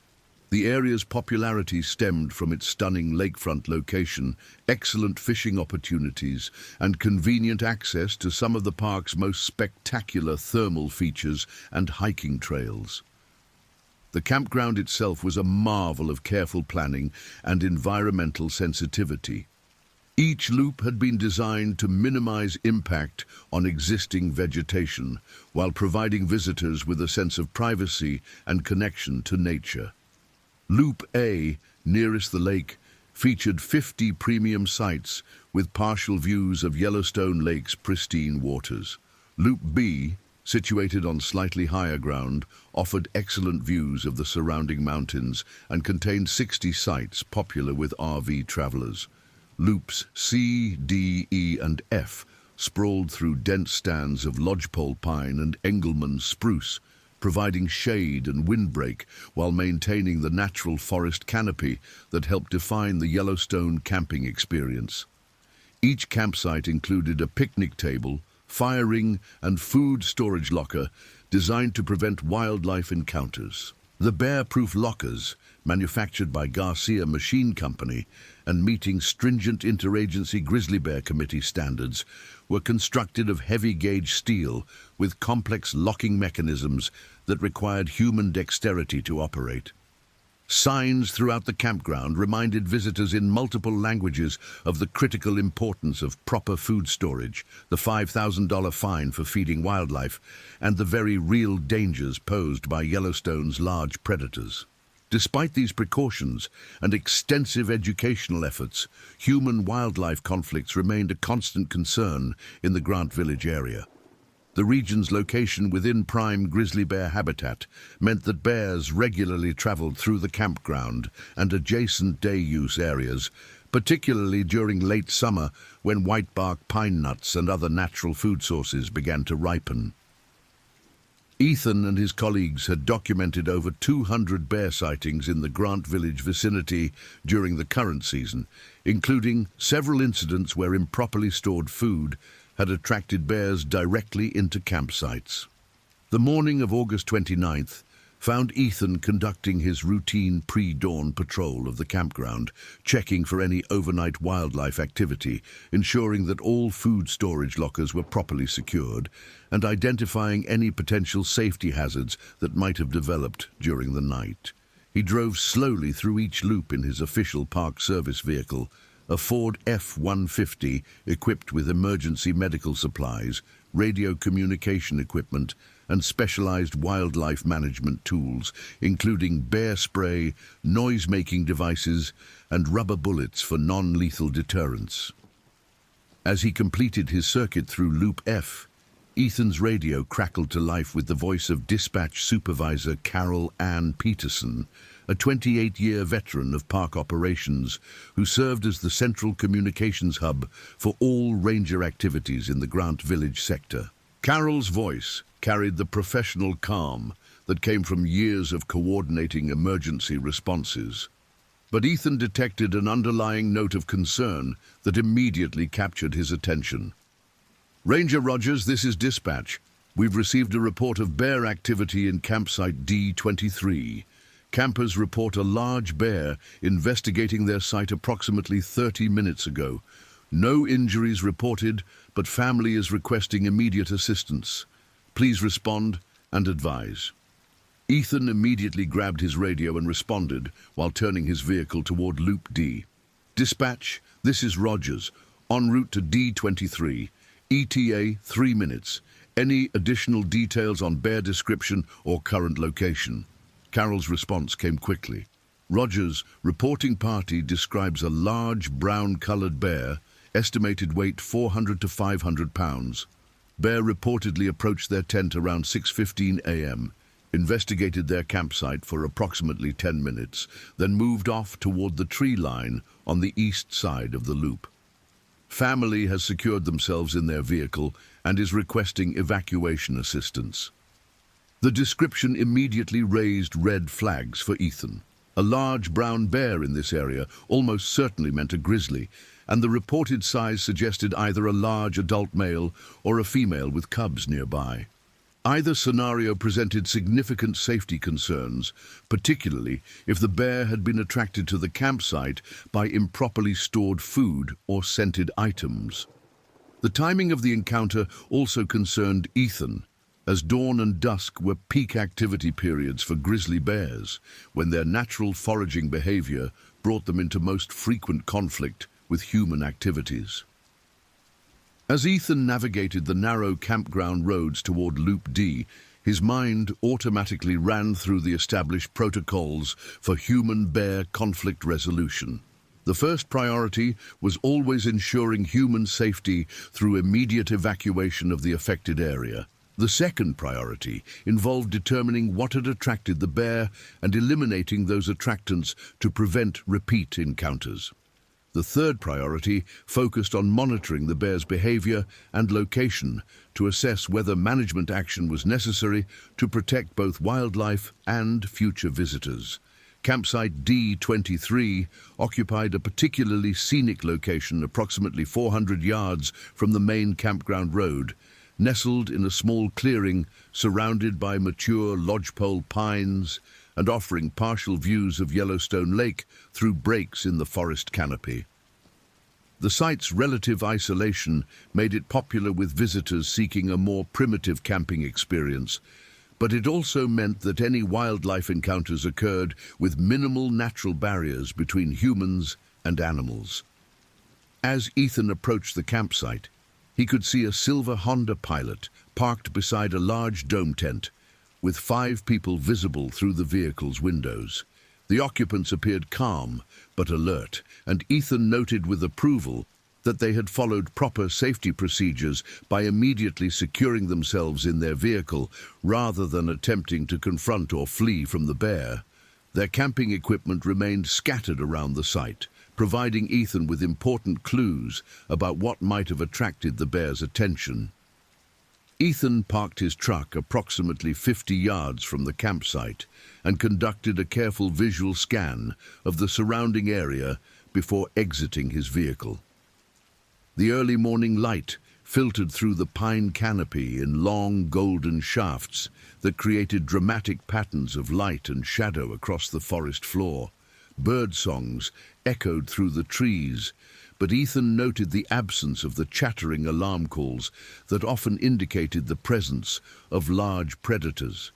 A light breeze carried the mingled scents of pine sap, morning dew, and something else that made Ethan's experienced nose wrinkle with concern: the distinctly sweet odor of improperly stored food. Walking carefully toward the Honda Pilot, Ethan maintained constant awareness of his surroundings while focusing his attention on the occupants, who were clearly eager to share their story. The family consisted of what appeared to be 3 generations: an elderly couple in their 70s, a middle-aged couple in their 40s, and a young girl approximately 10 years old. All 5 appeared unharmed, but obviously shaken by their encounter with one of Yellowstone's most formidable predators. The middle-aged man in the driver's seat rolled down his window as Ethan approached, his voice carrying a mixture of excitement and residual fear as he began recounting the morning's events. "Ranger, thank God you're here. That bear was enormous. It came right up to our tent and was sniffing around for at least 10 minutes. We were terrified it was going to tear right through the fabric." Ethan positioned himself where he could maintain visual contact with both the family and the surrounding forest while conducting his initial assessment. "I'm Ranger Rogers, and I'm glad everyone is safe. Can you tell me exactly what happened, starting from the beginning? Take your time and include as many details as you can remember." The man, who introduced himself as Thomas Andrew Mitchell, age 46, began providing a detailed account of the morning's encounter. Thomas lived in Columbus, Ohio, where he worked as a high school principal, and this was his family's first visit to Yellowstone National Park. The group included his wife, Rebecca Sue Mitchell, age 44, who worked as a pediatric nurse, his parents, Gerald Wayne Mitchell, age 73, and Dorothy Mae Mitchell, age 71, both retired teachers, and his daughter Emily Rose Mitchell, age 10, a 5th grader who had been studying Yellowstone's ecosystem in preparation for their vacation. According to Thomas's account, the family had retired to their tent around 10:30 p.m. the previous evening after spending the day exploring the park's thermal features and taking photographs around Yellowstone Lake. They had attempted to follow all posted food storage regulations, placing most of their supplies in the bear-proof locker provided at their campsite. However, Thomas admitted, with obvious embarrassment, they had kept some snacks and toiletries inside their tent for convenience, reasoning that a small amount of food would not pose a significant risk. Rebecca Mitchell interjected at this point, her voice tight with residual anxiety. "We had no idea how serious the warnings were. I mean, we've been camping for years in Ohio state parks, and we've never had any problems with wildlife. We thought the signs were just being overly cautious." The family's account continued, with Thomas describing how they had been awakened around 6:15 a.m. by what sounded like heavy breathing and snuffling sounds just outside their tent. Initially, Thomas had assumed the sounds were coming from other campers or perhaps a maintenance vehicle, but the distinctly animalistic quality of the breathing quickly disabused him of this notion. Peering through the tent's mesh window, Thomas had found himself face to face with what he described as the largest bear he had ever seen, close enough that he could see individual whiskers and smell the musky, wild odor of the animal's fur. Dorothy Mitchell, despite her obvious nervousness, provided additional details that demonstrated her natural teacher's instinct for careful observation. The bear's head was enormous, much larger than I had imagined from photographs. Its fur appeared dark brown in the early morning light, with lighter-colored tips that gave it an almost grizzled appearance. The hump on its shoulders was very pronounced, and its claws looked to be several inches long. What struck me most was how deliberate and methodical its movements were as it investigated our campsite. Young Emily Mitchell, showing remarkable composure for a 10-year-old who had just experienced her first wildlife encounter, added her own observations. The bear kept sniffing the air and looking toward our tent. It spent a lot of time near the picnic table where we had been eating last night, and it kept trying to get its nose under the tent flap where Mom had put our snack bag. I was scared, but I also thought it was really beautiful. Its eyes looked very intelligent, like it was trying to solve a puzzle. Ethan listened carefully to each family member's account, while simultaneously conducting his own assessment of the campsite and surrounding area. The physical evidence supported their description of a large grizzly bear encounter. Fresh bear tracks in the soft soil around the picnic table clearly showed the distinctive long claws and broad paw pads characteristic of grizzly bears, with the largest tracks measuring approximately 11 inches in length. Claw marks on the wooden picnic table indicated where the bear had investigated lingering food odors, and several small trash items had been scattered around the site, suggesting the bear had thoroughly explored potential food sources. Most concerning to Ethan was the discovery of a torn snack package near the tent's entrance, confirming that the bear had indeed detected and been attracted by improperly stored food items. The package had contained granola bars, and the sweet, nutty scent would have been especially attractive to a bear actively foraging in preparation for winter hibernation. Additionally, Ethan noted that the family's toiletries, including scented soap, toothpaste and deodorant, remained inside the tent, all items that commonly attracted bears due to their artificial fragrances. After completing his initial assessment and ensuring that all family members were unharmed, Ethan began implementing standard human-bear conflict protocols. His first action involved radioing dispatch to report his findings and request additional ranger support for a thorough area search. Wildlife Management Specialist Jessica Marie Thompson and Senior Ranger David Allen Chen were immediately dispatched to assist with the investigation and help determine whether management action was necessary to address the bear's behavior. While waiting for backup to arrive, Ethan helped the Mitchell family properly secure their campsite and explained the critical importance of following food storage regulations in bear country. He emphasized that even small amounts of scented items could attract bears from considerable distances, and that a bear's exceptional sense of smell, estimated to be 7 times stronger than a bloodhound's, made proper food storage absolutely essential for both human safety and wildlife protection. Bears don't distinguish between a granola bar and a full cooler of food, Ethan explained, while helping Thomas transfer all remaining food items to the bear-proof locker. To a hungry grizzly, any food scent represents a potential meal, and once a bear learns to associate human campsites with food, it becomes much more likely to approach other sites in the future. This kind of learned behavior often leads to bears being classified as management problems, which can ultimately result in relocation or even euthanasia. The educational aspect of Ethan's job was something he took very seriously, understanding that informed visitors were much more likely to follow safety protocols and help prevent future human-wildlife conflicts.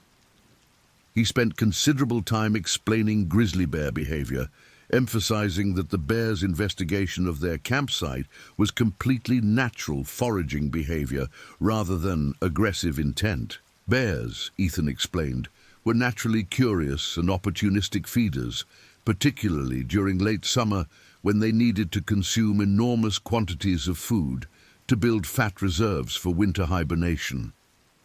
Jessica Thompson arrived at campsite D23 at approximately 7:45 a.m., bringing with her specialized wildlife tracking equipment and years of experience in grizzly bear behavior assessment. At 34 years old, Jessica possessed advanced degrees in wildlife biology and ecology from the University of Montana and had spent the previous 8 years working specifically with Yellowstone's grizzly bear population. Her expertise in bear behavior, tracking, and conflict resolution made her an invaluable member of the park's wildlife management team. Jessica's initial assessment confirmed Ethan's preliminary findings, while adding additional layers of detail that helped build a comprehensive picture of the morning's encounter. Using specialized tracking techniques, she was able to determine that the bear had approached the campsite from the east, following a well-established game trail that connected Yellowstone Lake's shoreline with higher elevation foraging areas in the surrounding mountains. The bear's tracks indicated a large adult animal, likely male based on the size and gait pattern, moving at a deliberate walking pace rather than showing any signs of agitation or aggressive behavior.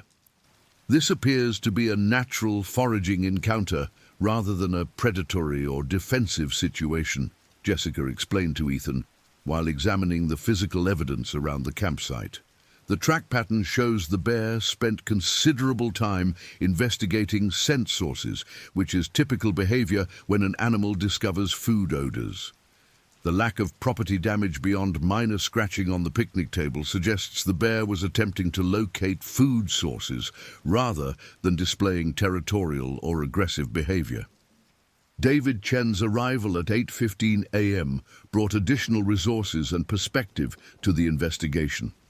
As a senior ranger with over 20 years of experience in Yellowstone, David had been involved in hundreds of human-wildlife conflict situations and possessed an encyclopedic knowledge of the park's individual bears and their behavioral patterns.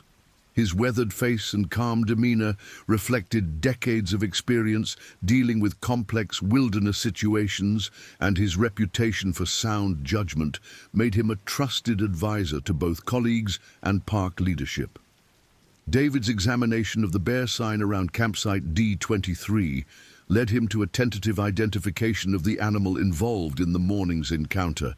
Based on the track size, gait pattern, and location, I believe this was likely Bear 274, an adult male grizzly we've been monitoring in this area for the past several seasons.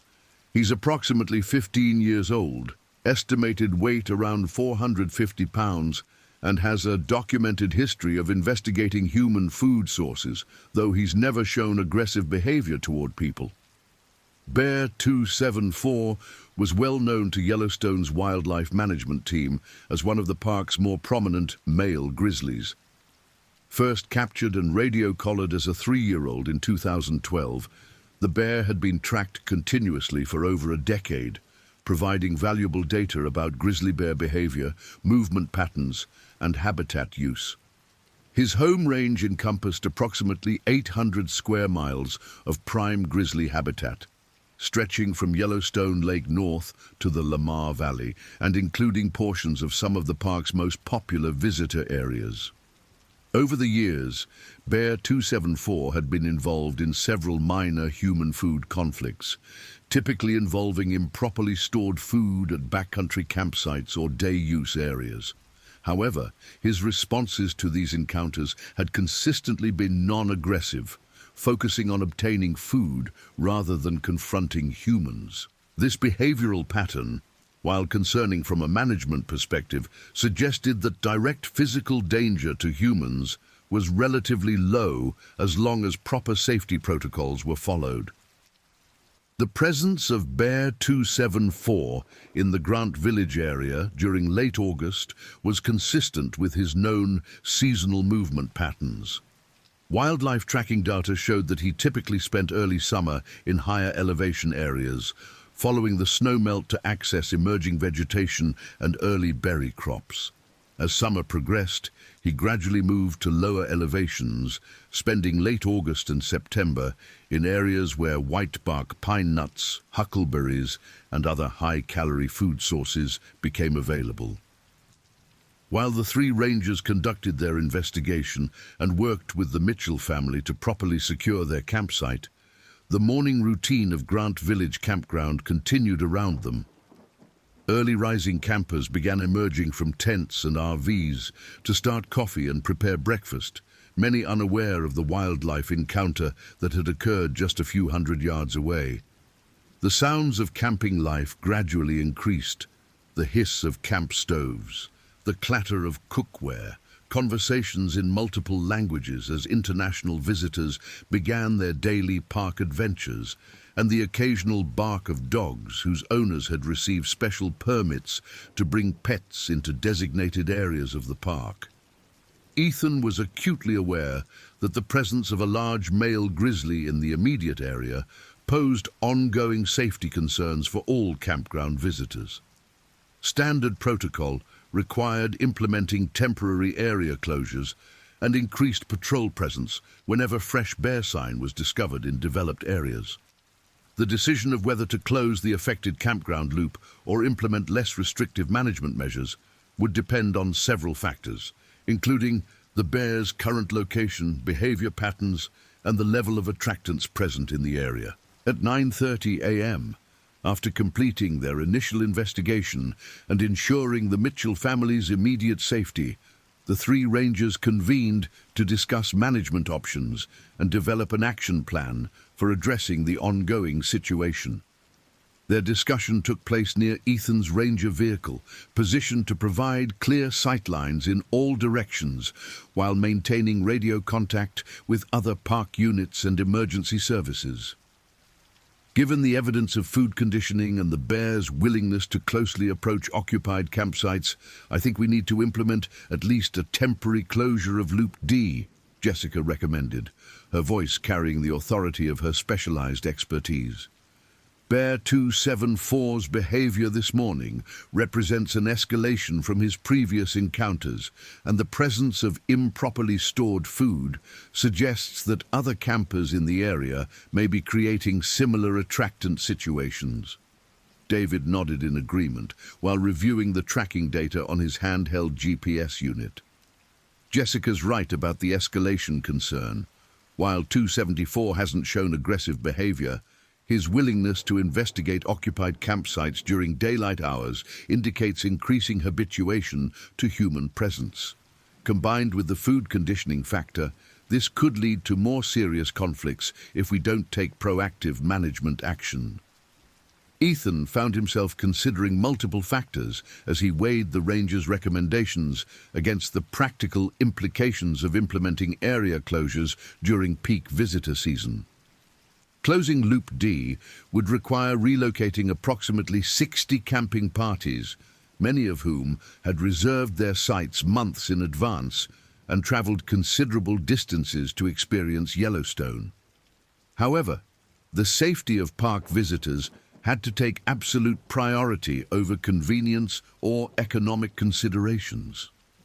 I agree with the closure recommendation, Ethan concluded after careful consideration. We can offer affected campers alternative sites in other loops, and the closure will give us an opportunity to conduct a thorough sweep of the area to ensure no additional attractants are present. How long are we thinking for the closure duration?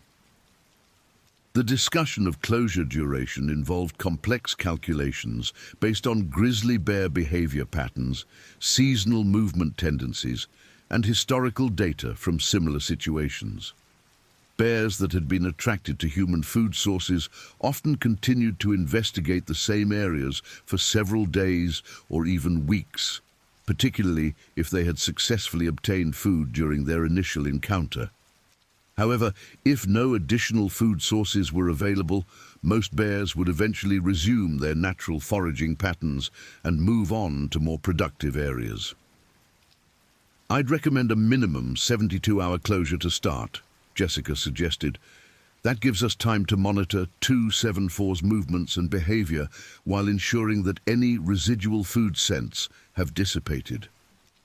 If he continues to frequent the area after that period, we may need to consider more intensive management options, including possible hazing or relocation.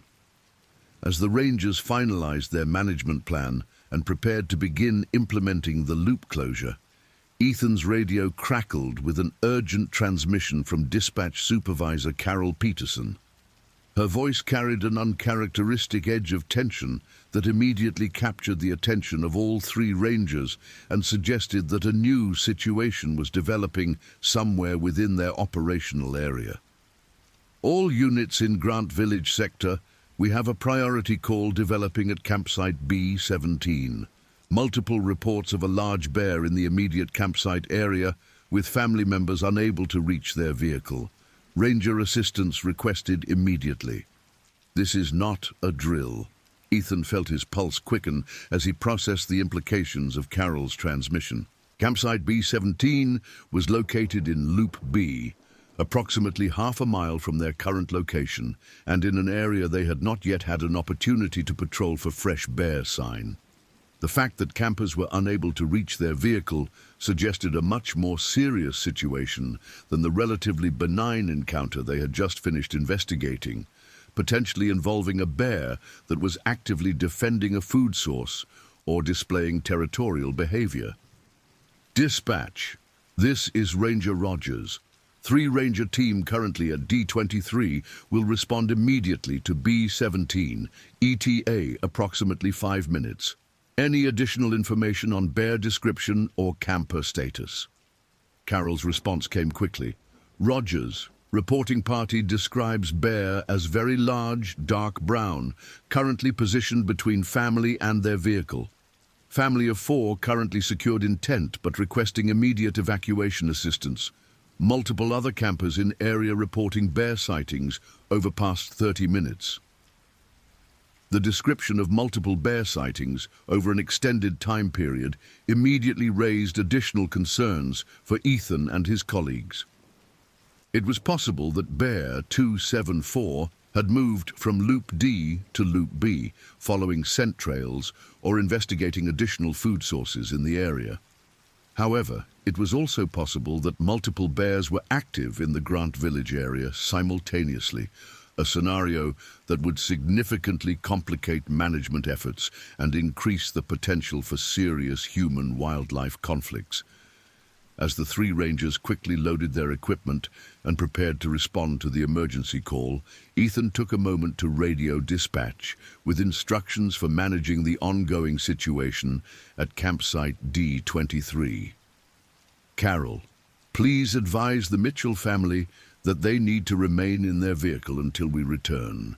Have maintenance staff begin setting up temporary closure barriers for Loop D and notify Superintendent Vasquez that we have multiple bear situations developing in Grant Village.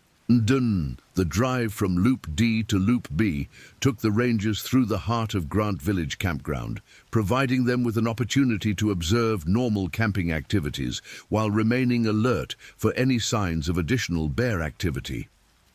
Early morning was typically a peaceful time in the campground, with most visitors either sleeping in after long days of park exploration or quietly enjoying coffee and breakfast in the crisp mountain air. However, as they approached Loop B, Ethan noted several clusters of campers standing outside their sites and pointing toward the interior of the loop, suggesting that word of the bear encounter was already spreading through the camping community.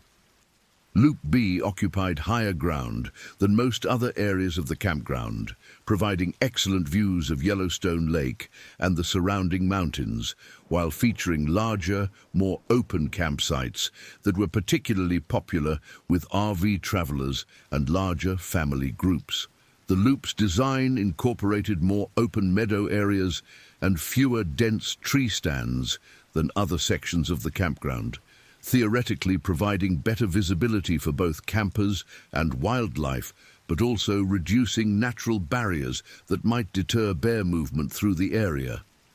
Campsite B17 was located approximately 2/3 of the way around the loop, positioned on a slight rise that offered spectacular lake views while being surrounded by a mixture of open grassland and scattered stands of lodgepole pine.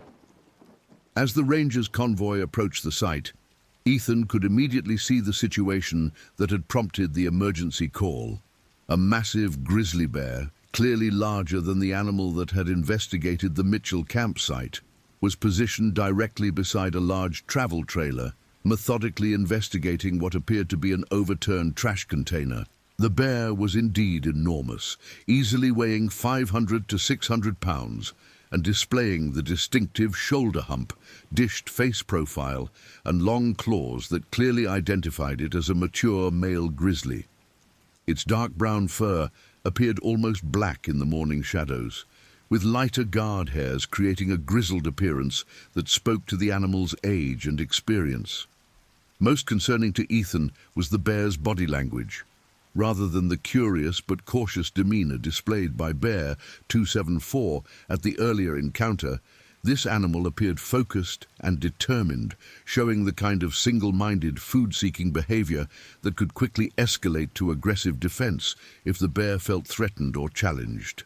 Approximately 30 yards from the bear, a blue dome tent was clearly visible with movement inside, indicating the presence of the trapped family members. The tent's position relative to the bear and the family's vehicle, a white Ford Expedition parked approximately 20 yards on the opposite side of the bear, created a dangerous triangle that would require careful management to resolve safely. Any attempt by the family to reach their vehicle would necessitate crossing the bear's direct line of sight and potentially interrupting its feeding behavior, a scenario that could trigger defensive aggression. Ethan immediately radioed dispatch to provide a situation report and request additional resources. Dispatch, Ranger Rogers on scene at B-17, confirmed large male grizzly actively feeding on scattered trash in immediate campsite area. Family of 4 secured in tent approximately 30 yards from bear. This is a code red wildlife emergency, requesting immediate backup from all available units and standby medical support. Carroll's response reflected the gravity of the situation. Rogers, copy code red at B-17. Ranger Williams en route from Tower Roosevelt, ETA 15 minutes. Ranger Jackson responding from Old Faithful, ETA 25 minutes. Medical Unit 847 has been notified and is standing by at Grant Village Ranger Station. Superintendent Vasquez has been briefed and is en route to Grant Village. Code red wildlife emergencies were relatively rare in Yellowstone, reserved for situations where large predators posed immediate threats to human safety, and standard wildlife management protocols were insufficient to ensure visitor protection.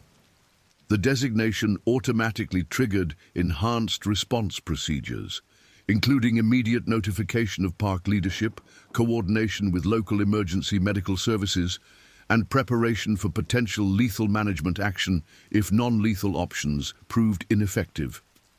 As Jessica and David positioned their vehicles to create a safety perimeter around the incident site, Ethan began developing a strategy for safely evacuating the trapped family while managing the bear's behavior to prevent escalation to aggressive confrontation. The key would be redirecting the bear's attention away from the campsite area while providing the family with a clear, protected route to their vehicle, all while avoiding any actions that might trigger the bear's defensive instincts. Jessica, I want you to position yourself with a clear line of sight to the tent from approximately 50 yards out, Ethan directed, while retrieving specialized wildlife management equipment from his vehicle. David, take a position where you can monitor the bear's behavior and watch for any signs of agitation. I'm going to work my way closer to establish communication with the family and assess their condition. The specialized equipment included multiple canisters of bear spray, noise-making devices designed to startle bears without causing permanent harm, rubber bullets for non-lethal deterrence, and a high-powered radio for maintaining communication with all team members. Each piece of equipment served a specific purpose in the gradual escalation of management techniques that rangers used to resolve human-wildlife conflicts while minimizing risk to both humans and animals. Bear spray, containing concentrated capsaicin derived from hot peppers, was typically the first line of defense in close-range bear encounters.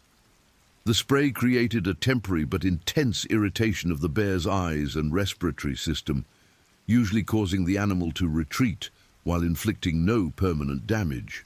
However, bear spray required close proximity to be effective, typically within 25 feet, and wind conditions could significantly impact its effectiveness or even blow the spray back toward the user. Noise-making devices included air horns, firecracker shells, and specialized pyrotechnic rounds designed to create loud sounds that would startle bears and encourage them to leave human use areas. These tools were particularly effective for breaking a bear's focus on food sources and redirecting their attention away from potential conflict situations. However, some bears, particularly those with extensive human contact, could become habituated to noise deterrents and might not respond to these stimuli. Rubber bullets, fired from specialized shotguns, provided a middle ground option between noise deterrents and lethal force. The rubber projectiles could deliver a painful but non-harmful impact that would typically cause bears to retreat while teaching them to avoid human-occupied areas in the future. However, rubber bullets required careful shot placement to avoid injury to the animal and could sometimes provoke aggressive responses if the bear interpreted the impact as an attack rather than a deterrent. As Ethan carefully approached the occupied tent, maintaining constant visual contact with the feeding bear approximately 40 yards away, he could hear quiet voices inside the shelter and occasional muffled sounds that suggested young children were among the trapped occupants. The tent appeared to be a high-quality four-person model, but Ethan knew that even the strongest camping equipment would provide virtually no protection against a determined grizzly bear attack. "Hello, inside the tent," Ethan called softly, using a voice level that would be audible to the occupants without startling the nearby bear. "This is Ranger Rogers with the National Park Service. I need you to respond quietly so I know everyone is okay and can work with you to get everyone safely out of this situation." The response came immediately in the form of a trembling male voice. "Ranger, thank God you're here. We're all okay for now, but that bear has been here for almost 45 minutes. We've been afraid to move or make any noise. There are 4 of us. My wife, myself, and our 2 kids. The bear is right next to our trailer, and we can't get to our truck."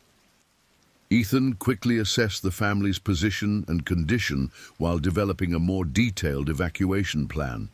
The tent's location provided some natural concealment behind a small stand of young lodgepole pines, but the family would need to cross approximately 20 yards of open ground to reach their vehicle. The bear's current position near the overturned trash container meant that any movement toward the Ford Expedition would likely attract the animal's attention and could potentially trigger an aggressive response. "I need everyone to stay exactly where you are for now," Ethan instructed quietly. "We have 3 rangers on site and more coming to help. I'm going to work on getting the bear to move away from your campsite so we can get you safely to your vehicle. What are your names so I can keep track of everyone?" The man in the tent identified himself as Richard Paul Harrison, age 38, visiting from Denver, Colorado, with his wife Angela Marie Harrison, age 36, and their children Connor Richard Harrison, age 12, and Megan Elizabeth Harrison, age 8. This was their second visit to Yellowstone, having fallen in love with the park during a brief visit 3 years earlier. Richard worked as an aerospace engineer, while Angela taught middle school science, and both had extensive camping experience in Colorado's Rocky Mountains, though neither had previously encountered large predators during their outdoor adventures.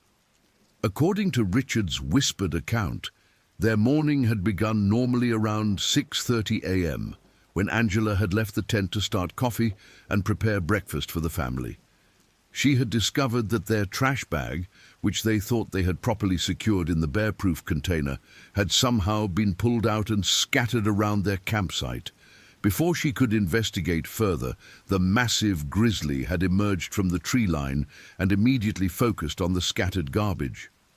"We don't understand how the trash got out of the container," Richard continued in hushed tones.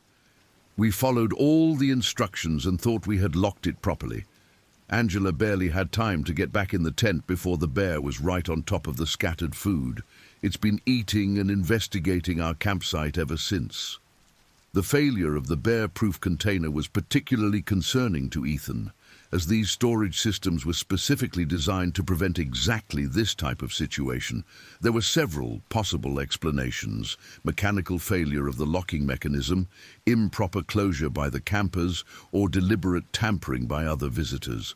Regardless of the cause, the scattered food had created an extremely dangerous situation that would require careful management to resolve safely. As Ethan continued communicating with the Harrison family, he observed the bear's behavior carefully for any signs of agitation or awareness of human presence in the immediate area. The animal appeared completely focused on foraging through the scattered garbage, methodically investigating each item with its sensitive nose before either consuming edible materials or discarding non-food items. This single-minded focus on feeding was actually advantageous from a management perspective, as it suggested the bear was not actively seeking confrontation with humans, but was simply taking advantage of an available food source. However, Ethan knew that feeding bears quickly became defensive bears if they perceived threats to their food sources. Grizzly bears were naturally possessive of food items and would aggressively defend their finds against perceived competitors, including humans who ventured too close to active feeding sites. This defensive behavior was instinctual and could be triggered by sudden movements, loud noises, or human approach, making the evacuation of the Harrison family a delicate operation, requiring precise timing and coordination. At 10:15 a.m., Ranger Patricia Ann Williams arrived on scene, bringing additional expertise and equipment to the complex rescue operation. Patricia, age 41, was a 15-year veteran of the National Park Service with specialized training in wildlife emergency response and wilderness medical care. Her calm demeanor and extensive experience with human-wildlife conflicts made her an invaluable addition to the response team, particularly in situations involving trapped civilians and aggressive wildlife. Patricia immediately took position at the outer perimeter of the incident site, establishing a clear line of sight to all team members while monitoring radio communications with dispatch and incoming support units. Her presence allowed Ethan to focus more intensively on the immediate rescue operation, while ensuring that backup resources could be rapidly deployed if the situation escalated beyond the team's current capabilities. "Ethan, I've got eyes on the bear from about 60 yards out," Patricia radioed quietly. "Large male, definitely over 500 pounds, appears to be feeding calmly but showing strong possessive body language. I'm seeing occasional ear pinning and lip curling when the wind carries human scent in his direction. This guy is definitely aware of our presence." The behavioral indicators Patricia described were subtle, but significant signs that the bear was becoming increasingly stressed by human presence in its feeding area. Ear pinning, where a bear flattens its ears against its head, typically indicated rising anxiety or agitation. Lip curling often preceded more aggressive displays, such as jaw popping, huffing, or bluff charges. These early warning signs suggested that the window for peaceful resolution of the conflict was potentially narrowing as the bear became more aware of the humans surrounding its feeding site. Ethan acknowledged Patricia's observations while continuing to refine his evacuation strategy. "Copy that, Patricia. I'm seeing similar stress indicators from my position. We need to move quickly but carefully. Jessica, are you ready with noise deterrence if we need to redirect the bear's attention?" Jessica confirmed her readiness while providing additional observations about the bear's behavior and positioning. "Ready with air horn and cracker shells. Bear is currently positioned with his back toward the family's vehicle, which gives us a good angle for noise deployment without driving him toward the tent. Wind conditions are favorable for bear spray if needed. Light breeze from the northwest." The coordination between multiple rangers reflected years of training and experience in complex wildlife management situations. Each team member understood their specific role and responsibilities while maintaining flexibility to adapt to rapidly changing circumstances. This level of professional coordination was essential when dealing with potentially lethal wildlife encounters where split-second decisions could mean the difference between successful rescue and tragic outcomes. As the rangers prepared to implement their evacuation plan, the morning routine of Grant Village Campground had been significantly disrupted by the ongoing wildlife emergency. Word of the bear encounters had spread rapidly through the camping community, with many visitors gathering at safe distances to observe the professional wildlife management operation. Campground hosts were working to keep curious onlookers at appropriate distances, while park maintenance staff began implementing temporary road closures to prevent additional vehicles from entering the affected area. The presence of spectators added another layer of complexity to the already challenging situation. While most visitors maintained respectful distances and followed ranger instructions, the potential for someone to interfere with the operation or accidentally startle the bear remained a constant concern. Additional rangers were en route to help manage crowd control and ensure that escape routes remained clear for both the trapped family and the responding emergency personnel. At 10:30 a.m., Superintendent Maria Elena Vasquez arrived at Grant Village to personally oversee the emergency response and provide additional command-level resources if needed. Maria, age 52, had served as Yellowstone's superintendent for 8 years and possessed extensive experience in crisis management and public safety operations. Her presence at the scene reflected the serious nature of the situation and ensured that all necessary resources were available to support the rescue operation. Maria immediately established a command post approximately 200 yards from the incident site, positioning herself where she could maintain radio contact with all responding units while coordinating with regional emergency services and park headquarters. Her calm, professional demeanor helped reassure both park staff and concerned visitors that the situation was being managed by experienced professionals using established emergency protocols. "Ranger Rogers, this is Superintendent Vasquez," came her voice over the radio. "I'm on scene and available to provide any additional resources you need. What's your current status and timeline for evacuation?" Ethan quickly briefed Maria on the current situation while maintaining visual contact with both the bear and the Harrison family's tent. "Superintendent, we have a family of 4 secure in their tent with a large male grizzly actively feeding approximately 40 yards away. Bear is showing increasing stress indicators, so we need to move quickly. Planning to use noise deterrents to redirect the bear while providing escort to family vehicle. Implementation in approximately 5 minutes pending final coordination." Maria acknowledged Ethan's report while confirming that additional support resources were standing by if needed. "Copy that, Rogers. Medical unit is positioned at the ranger station, ready for immediate response. Regional helicopter is available for emergency evacuation if needed. Park entrance stations have been notified to expect potential ambulance traffic. Proceed with your operation when ready." The availability of helicopter evacuation provided an important safety net in case the ground-based rescue operation encountered complications or if serious injuries occurred during the evacuation attempt. Yellowstone's rugged terrain and remote locations often made helicopter transport the fastest option for reaching advanced medical facilities, particularly for trauma cases that required immediate surgical intervention.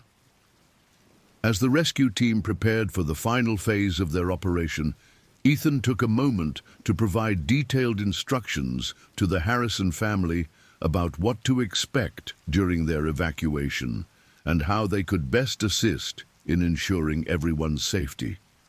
Clear communication and precise coordination would be essential for minimizing the time the family spent exposed in the open area between their tent and vehicle. "Mr. Harrison, in about 3 minutes, We're going to create a distraction to get the bear's attention focused away from your area, Ethan explained quietly. When I give the signal, I need all four of you to move quickly but quietly toward your vehicle. Don't run, but move with purpose. I'll be positioned between you and the bear to provide protection if needed. Do you understand? Richard Harrison's response reflected both his anxiety about the upcoming evacuation and his trust in the Ranger's professional expertise. We understand, Ranger. We'll do exactly what you tell us. Should we bring anything with us, or just leave everything in the tent?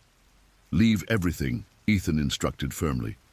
The only priority is getting your family safely to your vehicle. We can secure your belongings after the bear moves on. Personal safety is the only thing that matters right now. As final preparations for the evacuation continued, the bear's behavior began showing additional signs of agitation that suggested the window for peaceful resolution was rapidly closing. The animal had finished consuming most of the scattered food items and was beginning to investigate the tent and surrounding campsite more actively, bringing it progressively closer to the hidden family members. Several times, the bear approached within 15 feet of the tent, close enough that the Harrison family could hear its heavy breathing and the sound of its massive claws clicking against rocks as it moved around their campsite. Ethan, the bear's movement pattern is bringing him closer to the tent, David observed from his monitoring position. I'm seeing more frequent scent-checking behavior and increased focus on the tent area. We may be running out of time for the quiet approach. The escalating situation required immediate action to prevent the bear from discovering the family's location, which could trigger either curiosity-driven investigation or defensive aggression if the bear felt cornered or threatened. Ethan made the decision to implement the evacuation plan immediately before the bear's increasing agitation could evolve into more dangerous behavior. All units, we're implementing evacuation now, Ethan radioed to his team. Jessica, deploy noise deterrent on my mark. Patricia, maintain overwatch and be ready with backup deterrents. David, cover the family's movement route. Harrison family, prepare for immediate movement on my signal. Jessica positioned herself approximately 50 yards from the bear with a clear line of sight that would allow her air horn to be heard without driving the animal toward the tent or escape route. The timing of the noise deployment would be critical. Too early, and the bear might investigate the source before the family could reach their vehicle. Too late, and the evacuation might be interrupted by an agitated bear responding to human movement in its feeding area. Ready for noise deployment, Jessica confirmed over the radio. Clear shot, favorable wind conditions, family escape route is clear. Ethan took one final look at the tactical situation, confirming that all team members were in position and that the Harrison family was prepared for immediate movement. The bear was currently positioned with its back toward the family's vehicle, investigating the area around the overturned bear-proof container, approximately 40 yards from the tent. Wind conditions remained favorable, and no additional wildlife had been observed in the immediate area. Execute now, Ethan commanded. Jessica, deploy noise deterrent. Harrison family, move to your vehicle immediately. The blast from Jessica's air horn shattered the morning quiet with a piercing, sustained sound that immediately captured the bear's attention and caused the massive animal to look up from its foraging with obvious surprise and concern. For a moment that seemed to stretch endlessly, the bear stood motionless, trying to locate the source of the unfamiliar sound while the Harrison family emerged from their tent and began moving rapidly toward their Ford expedition. The family's movement was exactly as Ethan had hoped, quick but controlled, with Richard leading the way while Angela helped guide their two children toward the safety of their vehicle. Connor and Megan, despite their obvious fear, followed their parents' directions precisely, moving in a tight group that minimized their exposure time while avoiding any sudden movements that might attract the bear's attention. For approximately 30 seconds, the evacuation proceeded flawlessly. The air horn had successfully redirected the bear's attention away from the campsite area, and the Harrison family was making steady progress toward their vehicle, with Ethan providing protective escort from a position that kept him between the family and the bear. The massive grizzly had taken several steps away from the feeding area, apparently seeking to identify and possibly investigate the source of the noise disturbance. However, as the family reached the halfway point of their escape route, the wind shifted slightly, carrying their scent directly toward the bear's sensitive nose. The animal's reaction was immediate and dramatic. Its head snapped toward the moving family, its ears pinned back against its skull, and its massive body tensed in a posture that clearly indicated rising agitation and potential aggressive response. "Bear's attention is on the family," David radioed urgently, showing definite stress escalation, possible charge indicators. Ethan immediately positioned himself more directly between the bear and the Harrison family while reaching for his bear spray canister. The 40-yard distance was too great for effective bear spray deployment, but closing that distance might be necessary if the bear decided to investigate or challenge the escaping humans. The next few seconds would determine whether the evacuation could be completed safely or whether more aggressive management techniques would be necessary to protect the family.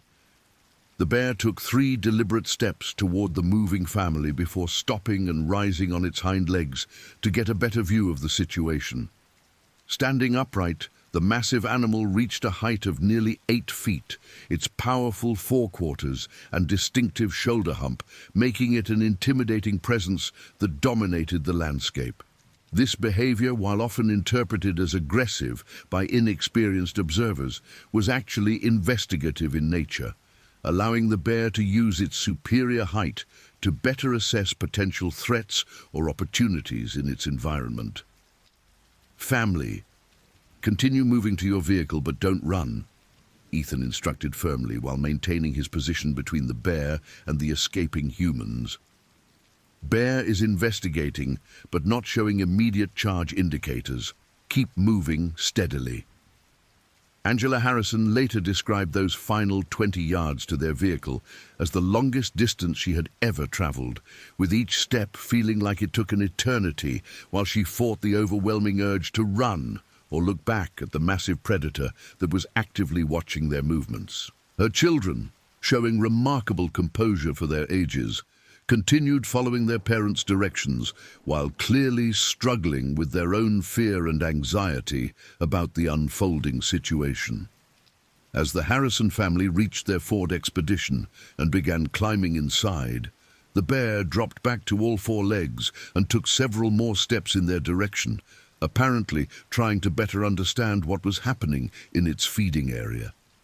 The animal's body language remained tense and alert, but Ethan noted with relief that the bear was not displaying the flattened ears, laid-back posture and focused stare that typically preceded aggressive charges. "Family is secure in their vehicle," Patricia reported over the radio. "Bear is still showing interest but maintaining distance.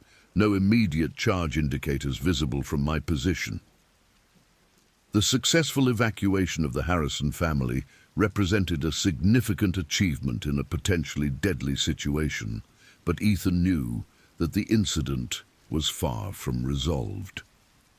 The bear remained in the immediate campsite area and had now been reinforced in its association between human campsites and food sources. Additionally, the animal had been exposed to human scent and movement in a stressful situation, which could potentially influence its future behavior around humans. As the Harrison family drove away from their campsite toward the relative safety of the main campground road, Ethan and his team began implementing the next phase of their management plan, encouraging the bear to leave the immediate area while conducting a thorough investigation of what had attracted the animal and whether additional attractants remained in the vicinity.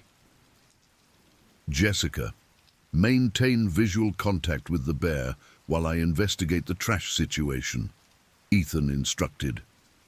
"David, start documenting the scene for our incident report." Patricia, coordinate with dispatch to expand the area closure and get maintenance staff started on attractant removal. The investigation of the scattered trash revealed several concerning findings that helped explain how the situation had developed. The bear-proof container had indeed been properly closed by the Harrison family, but maintenance inspection revealed that the locking mechanism had suffered a mechanical failure that allowed the container to be opened by the bear's manipulation. This type of equipment failure was rare, but not unprecedented, and it highlighted the constant challenge of staying ahead of increasingly intelligent and persistent bears that continuously tested the effectiveness of human countermeasures. More concerning was the discovery that the Harrison family's trash contained numerous highly attractive food items that would have created powerful scent trails detectable by bears from considerable distances. Despite their efforts to follow park regulations, the family had inadvertently disposed of several items that were particularly attractive to bears: bacon grease, fish cleaning waste, and flavored drink containers that retained strong artificial scents even after being emptied. This explains why we had such determined investigation behavior, Jessica observed while cataloguing the scattered items. Bacon grease and fish waste are like bear magnets, especially for animals preparing for winter hibernation. Even with proper storage, these kinds of attractants can create problems if the storage system fails. The presence of such powerful attractants meant that the bear would likely continue to investigate the immediate area for several days, seeking additional food sources and potentially approaching other nearby campsites. This behavioral pattern necessitated extended area closures and intensive monitoring to ensure that the animal did not develop more problematic associations between human campsites and food availability. As the rangers continued their investigation and cleanup operations, reports began coming in of additional bear sightings throughout the Grant Village area. Multiple visitors reported seeing large bears near the marina, in parking areas, and along walking trails, suggesting that either multiple animals were active in the area simultaneously or that the same bear was ranging widely in search of additional food sources. Dispatch, Ranger Rogers. We're receiving multiple bear sighting reports throughout Grant Village. Request immediate area-wide assessment to determine if we're dealing with multiple animals or expanded ranging by the same individual. This situation may require broader management action than initially anticipated. Carol Peterson's response reflected the complexity of the developing situation. Rogers, copy on multiple sightings. We're now receiving reports from marina staff, visitor center personnel, and campground hosts across all loops. Superintendent Vasquez is implementing emergency protocols for potential area-wide closures. All patrol units are being reassigned to Grant Village for comprehensive bear activity assessment. The possibility of area-wide closures during peak visitor season represented a significant escalation in management response that would affect thousands of visitors and have substantial economic impacts on park operations. However, the safety of park visitors required that all necessary precautions be taken when dealing with multiple large predators in developed areas, particularly when those animals had demonstrated willingness to closely approach human-occupied areas during daylight hours. At 11:45 a.m., as cleanup operations continued at the Harrison campsite and additional rangers arrived to assist with the expanding response effort, Ethan's radio crackled with another urgent transmission that would dramatically escalate the already complex situation unfolding at Grant Village. All units, this is dispatch with a code red emergency. We have reports of a bear attack in progress at campsite A34. Multiple campers screaming for help, possible injuries. All available units respond immediately. This is not a drill. The transmission sent an electric shock through the assembled rangers, as bear attacks involving actual physical contact with humans were extremely rare events that represented every park ranger's worst nightmare. Code Red Emergencies automatically triggered maximum response protocols, including immediate deployment of all available personnel, coordination with regional emergency medical services, and potential implementation of lethal management options if necessary to protect human life. Ethan felt his training and experience take over as adrenaline surged through his system. Dispatch: Ranger Rogers responding to A34 from current location at B17. ETA 3 minutes. Confirm nature of injuries and number of victims. Carol's voice carried obvious strain as she coordinated multiple emergency responses simultaneously. Rogers, reporting party states bear is actively attacking campsite occupants, screaming and calls for help ongoing. Unable to confirm specific injury details or number of victims, medical units 847 and 823 are en route from Grant Village and West Thumb stations. Loop A was located on the opposite side of the campground from their current position, requiring navigation through the central road system, while emergency vehicles converged from multiple directions.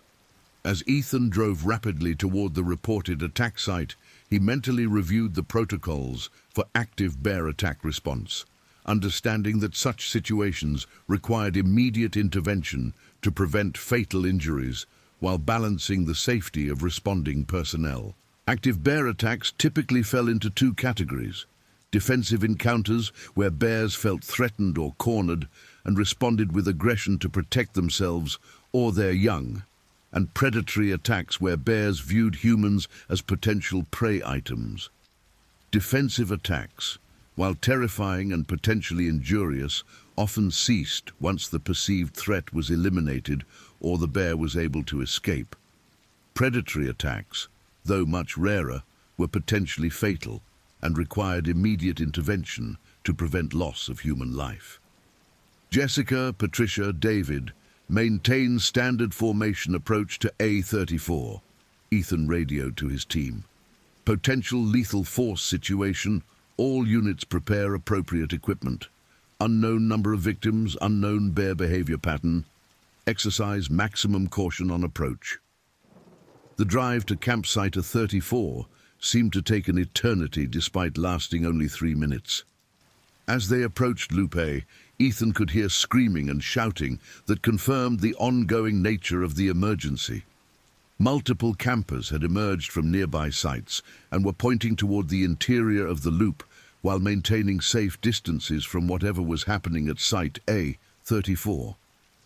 Campsite A34 was located near the end of Loop A in a relatively secluded area surrounded by dense stands of lodgepole pine that provided privacy for campers but also limited visibility for emergency responders. As the ranger vehicles approached the site, Ethan could see scattered camping equipment, an overturned picnic table, and what appeared to be a severely damaged tent that had been torn open along one entire side. Most alarmingly, Ethan could see movement inside the damaged tent and hear continued screaming that indicated people were still trapped in an active emergency situation.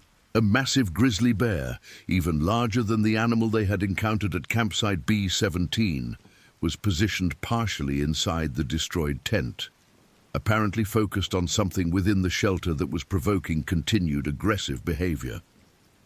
Dispatch: Ranger Rogers on scene at A34, confirmed active bear attack in progress, large grizzly bear inside damaged tent structure with trapped occupants. Immediate lethal force may be necessary to protect human life. Requesting emergency medical helicopter deployment.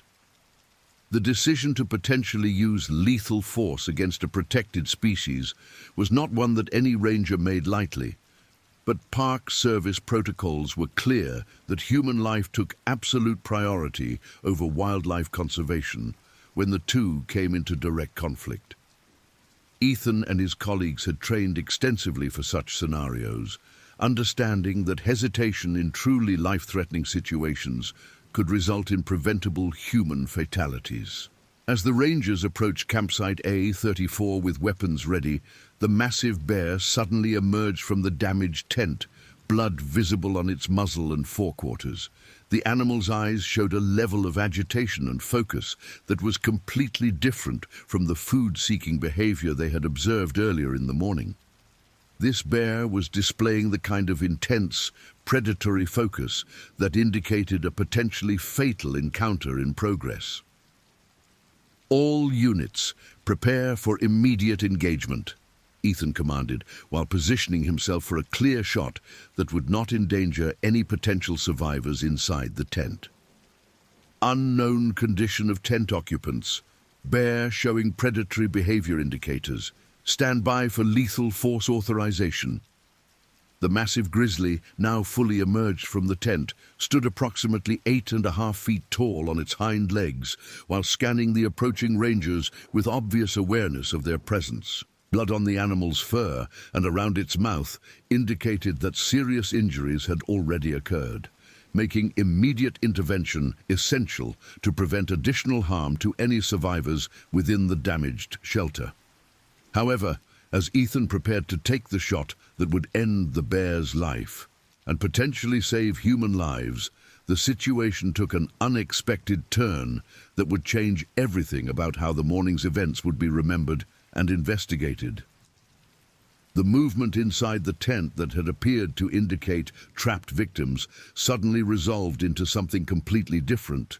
A large brown dog, obviously injured but still alive, attempting to escape from the destroyed shelter. "Hold fire! Hold fire!" Ethan commanded as the situation's true nature became apparent. No human victims visible. Domestic animal intent. Reassessing situation. The realization that they were dealing with a bear attack on a domestic animal rather than human victims significantly changed the tactical approach to the situation, though it remained extremely dangerous for all involved.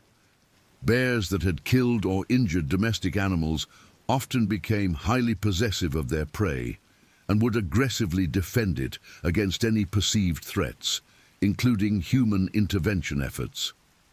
As the injured dog struggled to escape from the damaged tent, the massive grizzly dropped back to all four legs and began displaying the kind of possessive defensive behavior that indicated it considered the animal to be its rightful prey.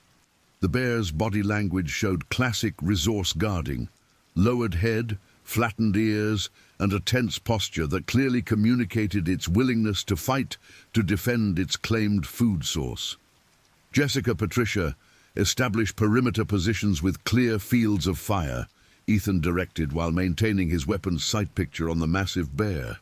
"David, attempt to locate campsite occupants and confirm human casualty status. Bear is showing strong defensive behavior over animal prey."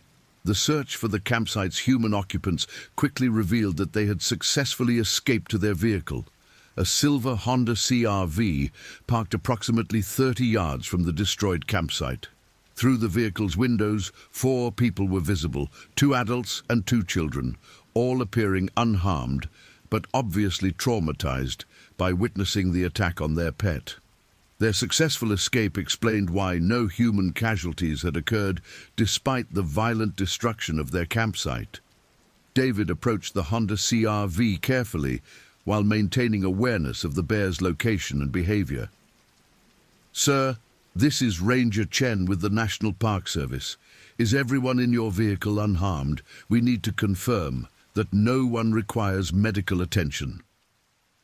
The response came from a trembling male voice. "We're all okay physically, but our dog Max is still in there with that bear. Please, you have to help him. He was trying to protect us when the bear came into our camp. He's been with our family for 8 years. The emotional plea for intervention to save the family pet created a complex ethical and tactical situation for the responding rangers. While Park Service protocols prioritized human safety above all other considerations, the agency also had responsibilities to both wildlife conservation and public relations that complicated decisions about using lethal force to protect domestic animals that should not have been in the park in the first place. "Sir, I need you to stay in your vehicle while we assess the situation," David instructed while radioing his findings to Ethan, Can you tell me your names and confirm that all family members are accounted for and uninjured? The family identified themselves as Robert Allen Foster, age 44, his wife Linda Marie Foster, age 41, and their children Christopher Robert Foster, age 13, and Amanda Lynn Foster, age 9. They were visiting from Phoenix, Arizona, and had apparently been unaware of park regulations prohibiting pets in the backcountry areas. Their dog, Max, was a golden retriever mix that had been with the family since he was a puppy and was considered a beloved family member. According to Robert Foster's account, their morning had begun normally until Max had started barking aggressively around 7 a.m., alerting them to the presence of something outside their tent. When Robert had looked outside, he discovered a massive grizzly bear investigating their campsite, apparently attracted by food odors from their cooking area. Max had escaped from the tent during the family's attempt to secure themselves in their vehicle, and the dog had positioned himself between the bear and the escaping family members in an apparent attempt to protect them. Max has always been protective of our family, Robert explained through tears. He must have thought we were in danger and tried to defend us. We never should have brought him here. We didn't understand the rules about pets in the park. The presence of unauthorized pets in Yellowstone was a recurring problem that often led to exactly these types of dangerous situations. Domestic animals, particularly dogs, frequently triggered aggressive responses from wild predators who viewed them as territorial intruders or potential prey. Additionally, dogs' natural instinct to bark and chase wildlife often escalated minor encounters into serious conflicts that endangered both the animals and their human owners. As the rangers assessed their options for resolving the situation, the injured dog's condition appeared to be deteriorating rapidly. Max was clearly suffering from serious injuries sustained during the bear attack, and his continued presence in the damaged tent was maintaining the grizzly's defensive behavior and preventing any possibility of peaceful resolution. The bear showed no indication of losing interest in its claimed prey and continued to display aggressive posturing toward any approaching humans.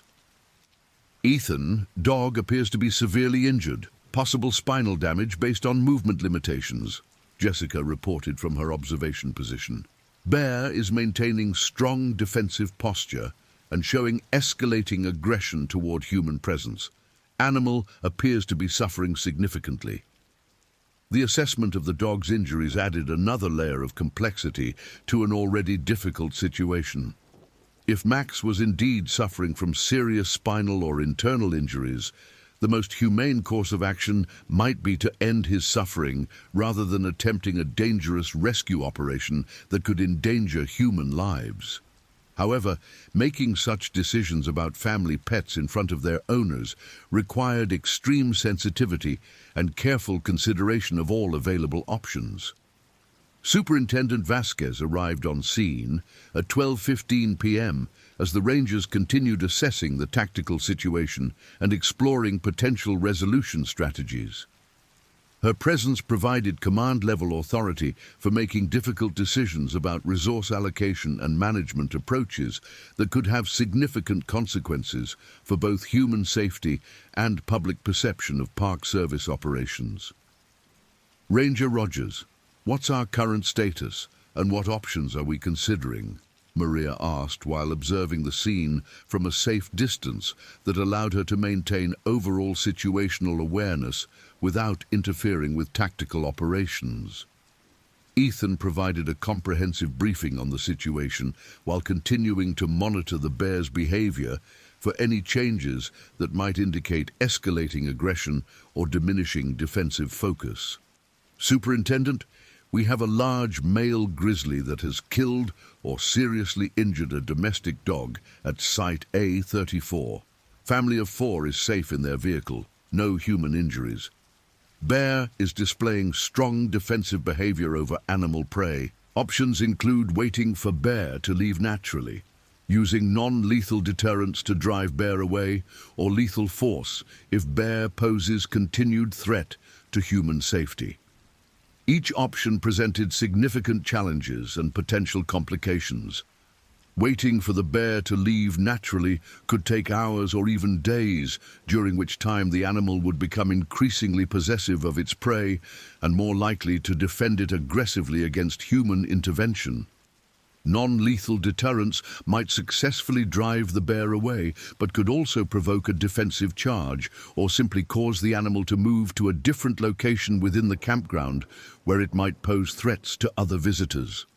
Lethal force would immediately resolve the safety threat, but would result in the death of a protected species that was displaying natural predatory behavior in its own habitat. Additionally, killing a grizzly bear would require extensive documentation and investigation by multiple agencies and could generate significant negative publicity for the Park Service if not properly justified and explained to the public. "What's the condition of the domestic animal?" Maria asked while reviewing the tactical layout and considering the implications of each potential response option. Jessica provided her assessment based on careful observation of the dog's movement and behavior within the damaged tent. Animal appears to have sustained serious injuries, possibly fatal, limited mobility, obvious distress, no longer actively trying to escape. Bear attack trauma typically involves crushing injuries and deep lacerations that are rarely survivable in wilderness settings. The grim assessment of Max's condition influenced the strategic decision-making process by reducing the likelihood that a successful rescue would result in the animal's survival. If the dog was indeed suffering from fatal injuries, risking human safety to retrieve the animal became much more difficult to justify, particularly when the bear's defensive behavior suggested that any rescue attempt would likely provoke aggressive response. However, the emotional impact on the foster family remained a significant consideration in how the situation was handled. Children who witnessed the loss of beloved pets in traumatic circumstances often developed lasting psychological trauma that could affect their relationship with wildlife and natural environments for years to come. The manner in which the situation was resolved could either reinforce negative attitudes toward wildlife conservation or provide an opportunity for education about the importance of following park regulations designed to protect both humans and animals. As the command team discussed response options, the bear's behavior began showing subtle changes that suggested its defensive focus might be shifting. The animal spent less time positioned directly over the injured dog and more time scanning the surrounding area for potential threats or opportunities. This behavioral change could indicate either that the bear was becoming more comfortable with the human presence or that it was preparing to move the prey item to a more secure location. "Bear's body language is shifting," David observed from his monitoring position. Less direct defensive posturing over prey, more environmental scanning. Could be preparing to relocate or possibly losing interest in defending current position. The possibility that the bear might naturally abandon its prey and leave the area offered the best potential outcome for all involved parties. If the animal could be encouraged to move away without direct confrontation, the rangers could retrieve the injured dog, provide emergency veterinary care if possible, and resolve the situation without risking human safety or necessitating lethal action against protected wildlife. Jessica, Patricia, prepare for coordinated noise deployment if bear shows indications of willingness to abandon prey, Ethan instructed while adjusting his position to provide better coverage of potential escape routes. David, maintain overwatch on family vehicle and surrounding area. Superintendent, medical helicopter is standing by for human casualties, but we may need veterinary consultation for animal injuries. The coordination of multiple response elements reflected the complexity of modern wildlife management in areas where human recreation and wildlife habitat intersected. Every decision required balancing multiple competing priorities. human safety, animal welfare, wildlife conservation, visitor experience, and public perception of park service competence and values. At 12:30 p.m., the situation took another dramatic turn that would ultimately define how the day's events would be remembered and investigated. As the rangers prepared to implement their noise deterrent strategy, a second large grizzly bear emerged from the tree line approximately 100 yards from campsite A34, immediately capturing the attention of both the rangers and the bear that had been defending the injured dog. "Second bear approaching from the east," Patricia announced urgently. "Large adult. Appears to be investigating scent trail from original incident. This could significantly complicate our situation." The presence of multiple large predators in the immediate area created exponentially more complex and dangerous tactical challenges for the response team. Bears that encountered each other near food sources often engaged in aggressive confrontations that could result in serious injuries to the animals and unpredictable behavior that greatly increased risks to nearby humans. Additionally, the stress of interspecies conflict often caused bears to become more defensive and aggressive toward human presence.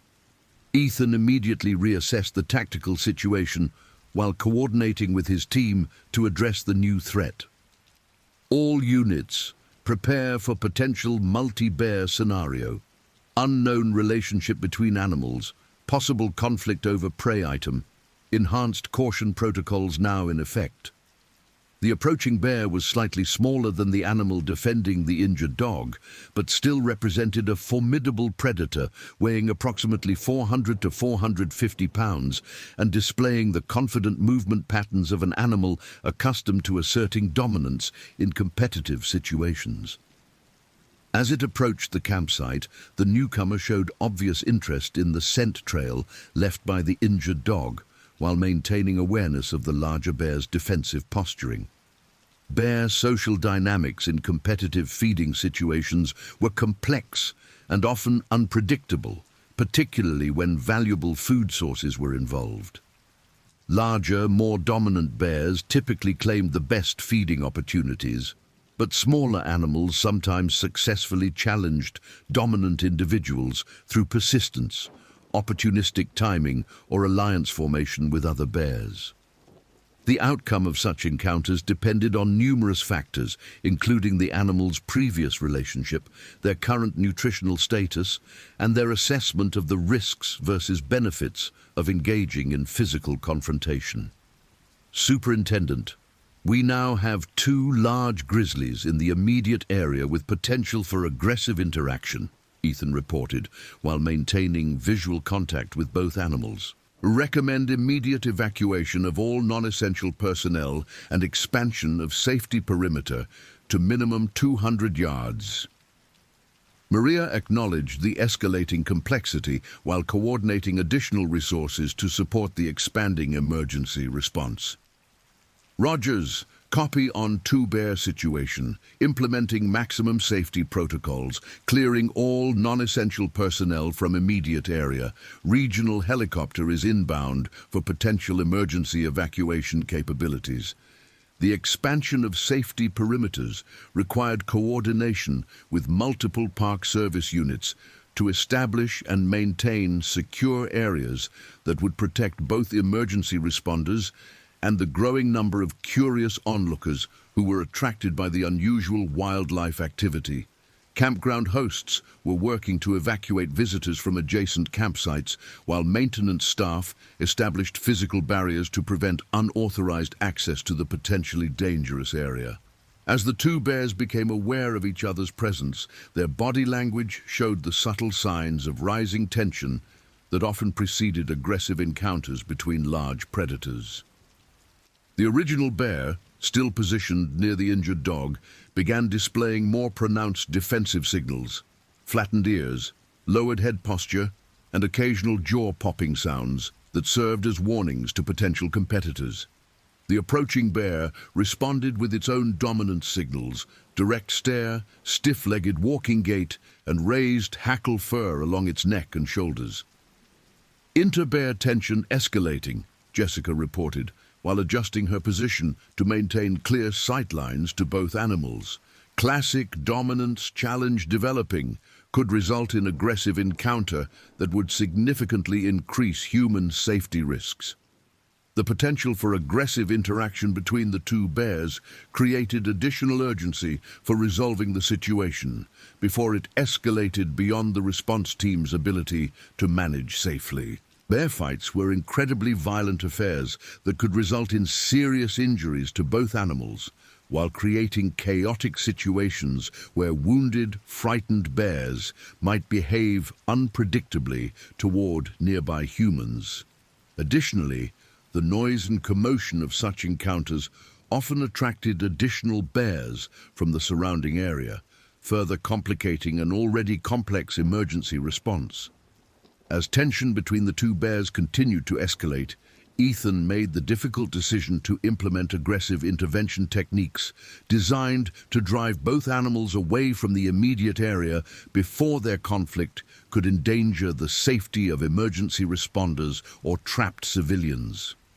This approach carried significant risks of provoking defensive charges from either or both bears, but the alternative of allowing the situation to develop naturally carried even greater risks of uncontrolled escalation. All units, prepare for coordinated harassment deployment, Ethan commanded, while checking his equipment and confirming his team's readiness for the dangerous operation. Objective is to drive both bears away from campsite area before aggressive interaction occurs. Lethal force authorized if any animal charges response personnel. The authorization for lethal force reflected the serious nature of the tactical situation and the real possibility that the intervention attempt could provoke aggressive responses from stressed, territorial animals. While every effort would be made to resolve the situation without killing protected wildlife, the safety of human responders took absolute priority when direct confrontation became necessary. Jessica positioned herself to provide covering fire while deploying noise deterrents designed to startle and disorient the bears without causing permanent harm. Air horns, firecracker shells, and rubber bullets would be used in coordinated sequence to create sufficient disturbance to overwhelm the bear's territorial instincts and encourage retreat to safer areas away from human presence. Deploying initial noise deterrent in 3, 2, 1, Jessica announced, before triggering a prolonged blast from her air horn that shattered the afternoon quiet and immediately captured the attention of both bears. The response was immediate and dramatic. The larger bear defending the injured dog spun toward the source of the noise with obvious agitation, while the approaching animal froze in position and began scanning for potential threats.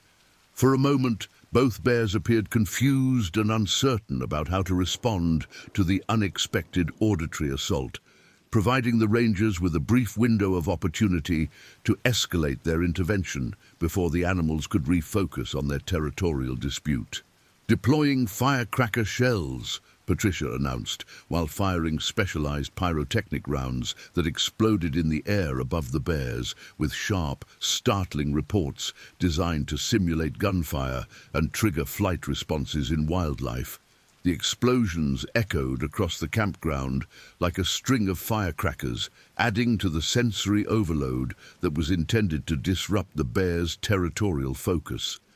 The combined assault of air horns and exploding shells achieved the desired result of breaking up the developing confrontation between the two bears, but it also created new complications as both animals began moving rapidly in unpredictable directions. The larger bear abandoned its defensive position over the injured dog and began moving toward the tree line, but its path would take it directly past the Honda CR-V, where the Foster family remained trapped. Bear 1 moving toward family vehicle, David reported urgently. Intercept required to prevent potential vehicle interaction. Ethan immediately repositioned himself to intercept the bear's movement toward the Foster family, while deploying his own noise deterrents to redirect the animal's escape route away from populated areas. The rubber bullets in his shotgun were designed to deliver painful but non-lethal impacts that would teach bears to avoid human contact while providing immediate tactical advantage in emergency situations. Deploying rubber bullets to redirect Bear 1, Ethan announced, before firing 2 rounds that struck the massive grizzly in the shoulder and hindquarters with sufficient force to get its attention without causing serious injury. The impacts caused the bear to change direction away from the family vehicle, but they also increased its agitation level and could potentially provoke a defensive charge if the animal interpreted the impacts as attacks rather than deterrents. The second bear, meanwhile, had reacted to the noise and confusion by moving rapidly toward the original campsite area, apparently seeking to investigate or claim the injured dog that had been abandoned by its defender. This movement brought the animal dangerously close to the emergency responders and created a new tactical challenge that required immediate attention to prevent human casualties. Bear 2 approaching response team positions, Patricia warned, while preparing her own rubber bullet deployment. Possible investigative approach or opportunistic feeding behavior, preparing defensive response.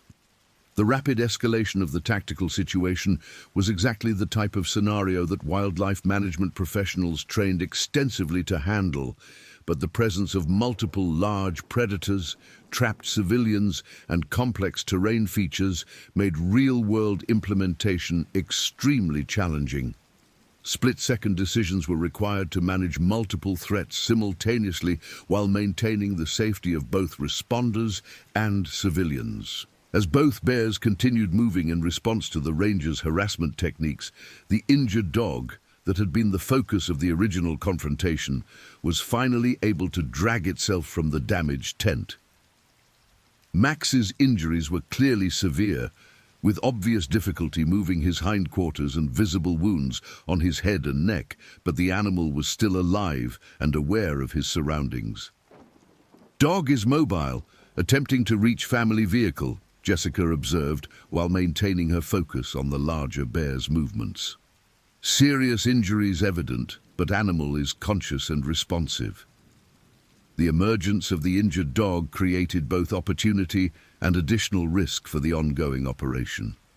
While the animal's movement away from the campsite eliminated the prey item that had been attracting and maintaining the bear's presence in the area, an injured dog moving across open ground could potentially trigger predatory responses from either of the departing bears if they observed the movement. Robert Foster, watching from his vehicle as his injured pet struggled across the campground, made an emotional decision that would dramatically complicate the already dangerous situation. Despite repeated instructions to remain in his vehicle, Robert opened the Honda's door and began moving toward his injured dog, apparently intending to provide assistance or comfort to the suffering animal. "Civilian leaving vehicle, moving toward injured animal," David reported with obvious alarm. "Foster is attempting approach to dog despite ongoing bear presence. Immediate intervention required." The civilian's movement into the active emergency zone created an immediate life-threatening situation that required split-second decision-making by the response team. With 2 large grizzly bears still in the immediate area and responding unpredictably to the ongoing harassment techniques, Robert Foster's presence in the open created multiple scenarios that could result in fatal human casualties. Ethan immediately began moving to intercept Robert while maintaining awareness of both bears' locations and behavior patterns. "Mr. Foster, return to your vehicle immediately. You are in extreme danger. We will assist your dog, but you must get back to safety now." However, Robert's emotional state and focus on his injured pet made him unresponsive to ranger commands as he continued moving toward Max, despite the obvious dangers surrounding him. The father's protective instincts toward his family pet had overridden his rational assessment of the tactical situation, creating exactly the type of human behavior that often turned manageable wildlife encounters into fatal tragedies. All units, civilian in immediate danger zone, Ethan radioed urgently. Possible human casualty situation developing. Prepare for emergency intervention to protect civilian safety. The presence of an unprotected human in the area where two large grizzly bears were responding to harassment techniques created exponentially increased risks for everyone involved in the emergency response. Bears that felt cornered or threatened by human presence often resorted to aggressive charges or attacks, particularly when escape routes were limited or when the animals were already stressed by territorial conflicts or food competition. As Robert Foster continued moving toward his injured dog, the larger grizzly bear that had been moving toward the tree line suddenly stopped and turned its attention toward the approaching human. The bear's body language immediately shifted to a more focused, alert posture that suggested it was assessing Robert as either a potential threat or opportunity, neither of which boded well for the civilian's safety. Bear 1 has acquired civilian target, Patricia reported with rising urgency. Animal showing focused attention on approaching human. Possible charge preparation indicators visible. The tactical situation had now evolved into exactly the type of scenario that required immediate lethal force consideration to prevent human fatalities. A large grizzly bear showing predatory or defensive focus on an unprotected human represented an imminent threat to life that justified the use of any means necessary to protect the civilian, including killing protected wildlife if no other options remained viable. Ethan found himself in the position every wildlife manager dreaded, forced to choose between human safety and wildlife conservation in a situation where both values could not be protected simultaneously. The decision to potentially kill a protected grizzly bear to save Robert Foster's life would require justification to multiple oversight agencies and could generate significant controversy if not properly documented and explained. "Mr. Foster, you must stop moving and lie down immediately," Ethan commanded while raising his rifle and acquiring a sight picture on the bear that was showing increasing interest in the approaching civilian. "Do not make any sudden movements. Lie flat on the ground and remain motionless." Robert Foster's response to the life-saving instructions would determine whether the situation could be resolved without human casualties or lethal force against protected wildlife. If he followed the ranger's commands and remained motionless, the bear's interest might decrease sufficiently to allow safe evacuation. However, continued movement toward the injured dog would almost certainly provoke aggressive response from the increasingly agitated predator. As the tension reached its peak and multiple lives hung in the balance, Robert Foster made the decision that would determine the outcome of the entire emergency response. Instead of following the ranger's instructions to lie down and remain motionless, he continued moving toward his injured dog while calling the animal's name, apparently believing that his pet needed immediate assistance to survive. The movement and vocalizations immediately triggered the larger grizzly's predatory instincts. The massive bear dropped into a charging crouch, pinned its ears back against its skull, and began the characteristic woofing sounds that preceded aggressive attacks. In that moment, Ethan knew that lethal force would be necessary to prevent a human fatality. "Bear charging civilian target," Ethan announced grimly, while shifting his aim point to ensure a clean, immediately lethal shot that would stop the animal before it could reach Robert Foster. "Deploying lethal force to protect human life." The rifle shot echoed across Grant Village campground like a thunderclap, shattering the afternoon quiet and marking the tragic end to a situation that had escalated beyond the point where all lives could be preserved. The massive grizzly bear collapsed immediately, its aggressive charge ending just 20 yards from Robert Foster, who finally understood the mortal danger he had placed himself and others in through his emotional decision to leave the safety of his vehicle. "Bear one down, human safe," Ethan reported with no satisfaction in his voice. "Preparing to secure area and assess casualties. Medical assistance required for injured animal and possible psychological trauma support for civilian witnesses." The successful protection of human life had come at the cost of a magnificent predator that had been displaying natural behavior in its own habitat. The grizzly's death was both justified and tragic, representing the inevitable outcome when human activities and wildlife conservation came into direct, irreconcilable conflict in shared landscapes. As emergency responders moved to secure the scene and provide medical assistance to the injured dog, the broader implications of the morning's events began to crystallize. Multiple human-wildlife conflicts, equipment failures, civilian non-compliance with safety protocols, and ultimately the death of protected wildlife would require extensive investigation and could result in significant changes to how similar situations were managed in the future. The death of the grizzly bear marked a tragic turning point in what had begun as a routine wildlife management situation, but the day's events were far from over. The second bear remained in the immediate area. The injured dog required emergency veterinary care. Traumatized families needed psychological support, and park leadership faced difficult decisions about area closures and policy changes that could affect thousands of visitors. Superintendent Vasquez approached the scene with the weight of command responsibility clearly visible on her face as she surveyed the aftermath of the complex emergency response. The decision to authorize lethal force had been correct under the circumstances, but explaining that decision to oversight agencies, environmental groups, and the public would require careful documentation and transparent communication about the factors that had made killing the bear necessary to protect human life. "Ranger Rogers, I need a complete briefing on the sequence of events that led to the lethal force decision," Maria requested, while observing the scene of the shooting and the ongoing medical response to the injured dog. "We'll need detailed documentation for the incident report and potential legal proceedings."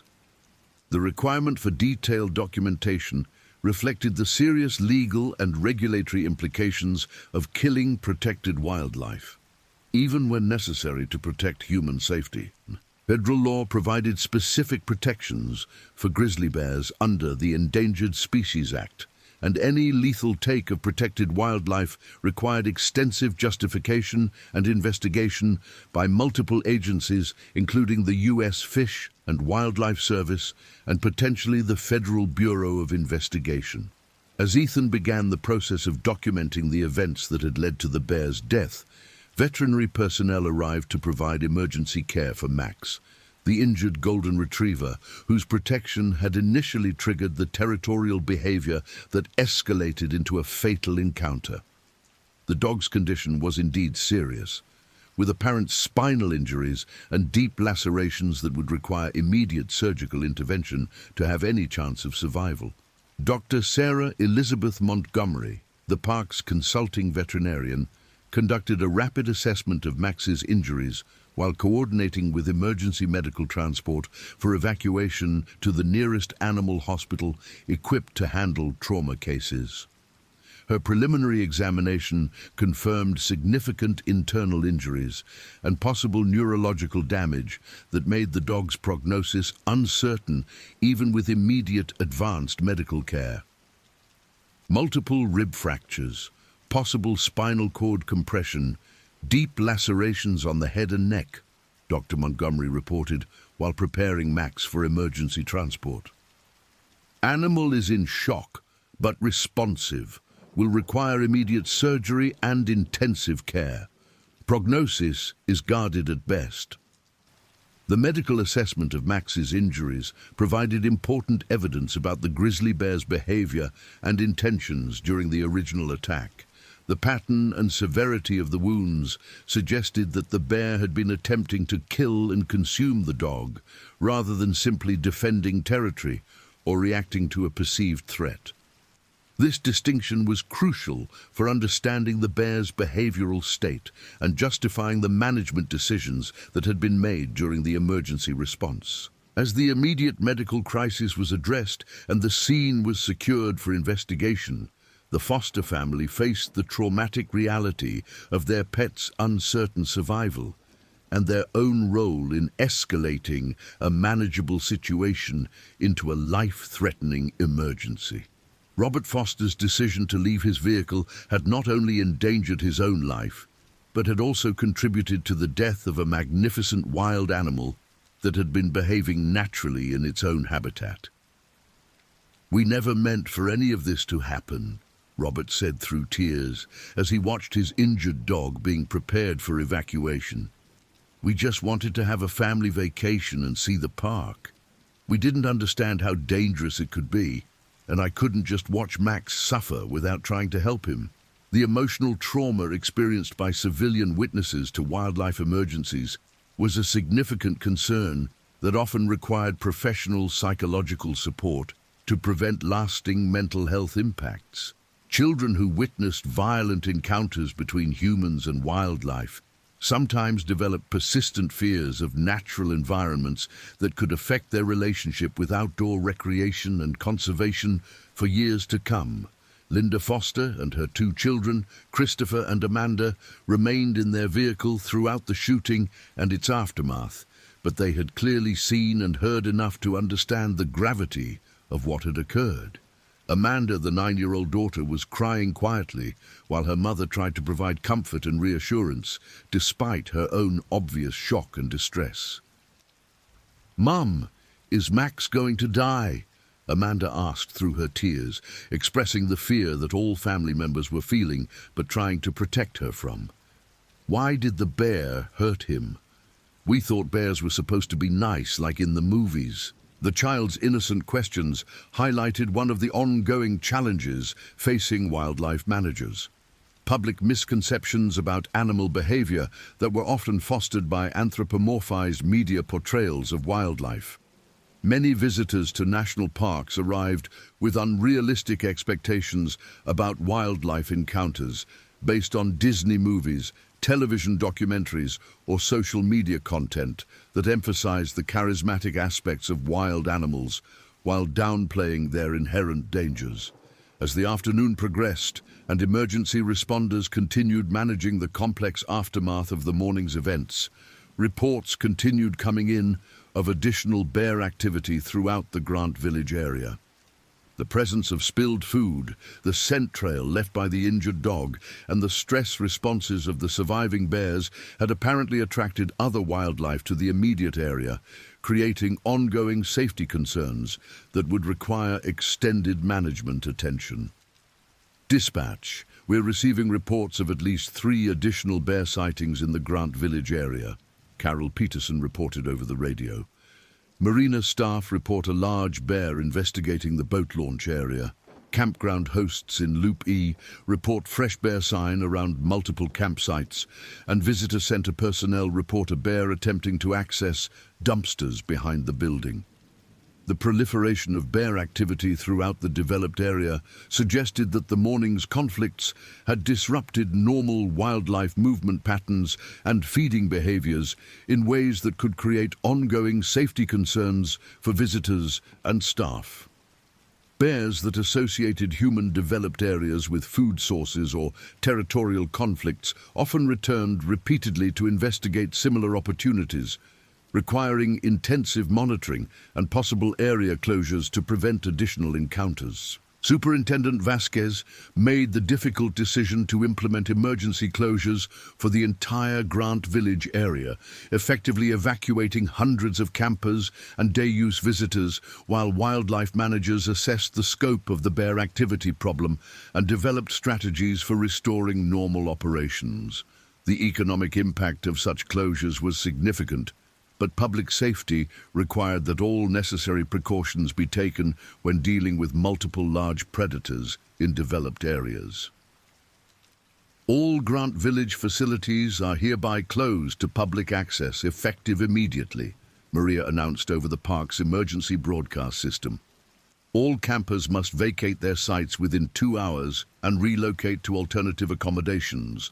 All day-use visitors must leave the area immediately. This closure is necessary due to ongoing wildlife safety concerns and will remain in effect until further notice. The emergency evacuation of Grant Village required coordination between multiple park service units, local emergency services, and regional accommodation providers to ensure that displaced visitors could find alternative lodging and camping opportunities. During peak summer season, such relocations were particularly challenging due to high demand for limited accommodation resources throughout the Greater Yellowstone region. As evacuation operations began throughout Grant Village, the investigation into the morning's events also commenced under the direction of Special Agent Michael David Harrison from the U.S. Fish and Wildlife Service's Office of Law Enforcement. Agent Harrison, age 48, was a 20-year veteran of federal wildlife crime investigation with extensive experience in cases involving the death of protected species. The federal investigation was required by law whenever protected wildlife was killed, even in defense of human life, and would examine every aspect of the incident to determine whether proper protocols had been followed and whether any violations of federal wildlife protection statutes had occurred. The investigation would include interviews with all involved personnel, examination of physical evidence, review of radio communications and written documentation, and analysis of the decision-making process that led to the use of lethal force. Ranger Rogers, I'll need to conduct a detailed interview with you regarding the sequence of events that led to the discharge of your firearm, Agent Harrison explained while beginning the evidence collection process. This is standard procedure for any incident involving the death of protected wildlife, and your cooperation will help ensure that a complete and accurate record is established. The federal investigation was a necessary but stressful process for rangers who had been forced to make split-second decisions to protect human life. While park service protocols clearly authorize the use of lethal force to prevent human casualties, the legal and regulatory framework surrounding endangered species protection required extensive documentation and justification for any taking of protected wildlife. As the investigation commenced and evacuation operations continued throughout Grant Village, the injured golden retriever Max was transported by emergency helicopter to the Colorado State University Veterinary Teaching Hospital in Fort Collins, Colorado, the nearest facility equipped to handle the complex trauma cases that resulted from large predator attacks. The helicopter flight would take approximately 2 hours, during which time veterinary personnel would provide intensive care to stabilize the dog's condition and prepare for emergency surgery. Dr. Jennifer Lynn Pacheco, the emergency and critical care specialist who would be treating Max, had extensive experience with wildlife attack injuries and understood both the medical challenges and emotional significance of such cases. Her preliminary consultation with Dr. Montgomery suggested that the dog's injuries were severe but potentially survivable with immediate surgical intervention and intensive post-operative care.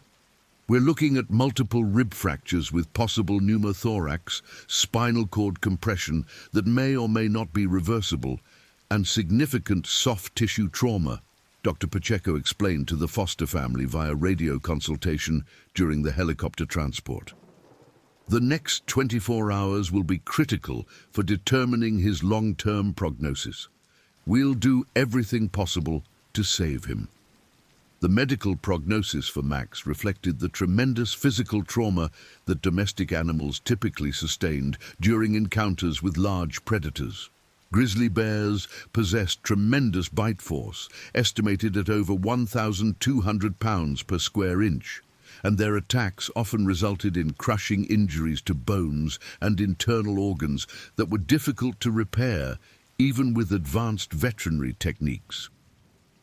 While the Foster family grappled with their pet's uncertain survival and their own emotional trauma from the morning's events, park leadership faced difficult decisions about how to communicate the incident to the public and what policy changes might be necessary to prevent similar tragedies in the future.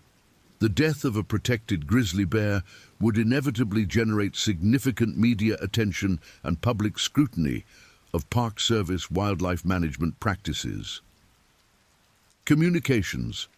Director Amanda Rose Thompson began developing press materials that would accurately explain the incident while emphasizing the Park Service's commitment to both wildlife conservation and visitor safety. The challenge was presenting a complex situation with multiple contributing factors in a way that the public could understand without oversimplifying the difficult decisions that rangers faced when human safety and wildlife protection came into conflict. We need to emphasize that this was a tragic but unavoidable outcome when multiple safety protocols were not followed and civilian behavior created life-threatening situations, Amanda explained, while coordinating with park leadership and federal investigators. The rangers' decision to use lethal force was justified under the circumstances, but we also need to address the systemic issues that contributed to the escalation. The systemic issues included equipment failures, inadequate public education about wildlife dangers, insufficient enforcement of pet regulations, and the ongoing challenge of managing increasing visitor numbers in areas where human activities and wildlife habitat overlapped. Each of these factors had contributed to the morning's events and would need to be addressed through policy changes and enhanced management practices. As the day progressed and the investigation continued, wildlife managers began the process of examining the broader implications of the multiple bear encounters that had occurred throughout Grant Village. The concentration of bear activity in a single developed area during a single morning suggested underlying factors that might be attracting or concentrating wildlife in ways that increase the likelihood of human-wildlife conflicts. Dr. Jessica Thompson, the park's wildlife management specialist, began analyzing recent bear movement data and food source availability to determine whether environmental factors might be contributing to the increased bear activity. Late summer was typically a period of intensive feeding as bears prepared for winter hibernation, and poor natural food crops could force bears to seek alternative food sources in developed areas. Preliminary analysis suggests that whitebark pine nut production is significantly below normal this year due to early season frost damage, Jessica reported while reviewing ecological data from throughout the greater Yellowstone region. Bears that would normally be feeding on high-calorie pine nuts in remote areas may be seeking alternative food sources, potentially including human-associated foods in developed areas. The ecological factors affecting bear behavior provided important context for understanding the morning's events and developing management strategies to prevent similar incidents in the future.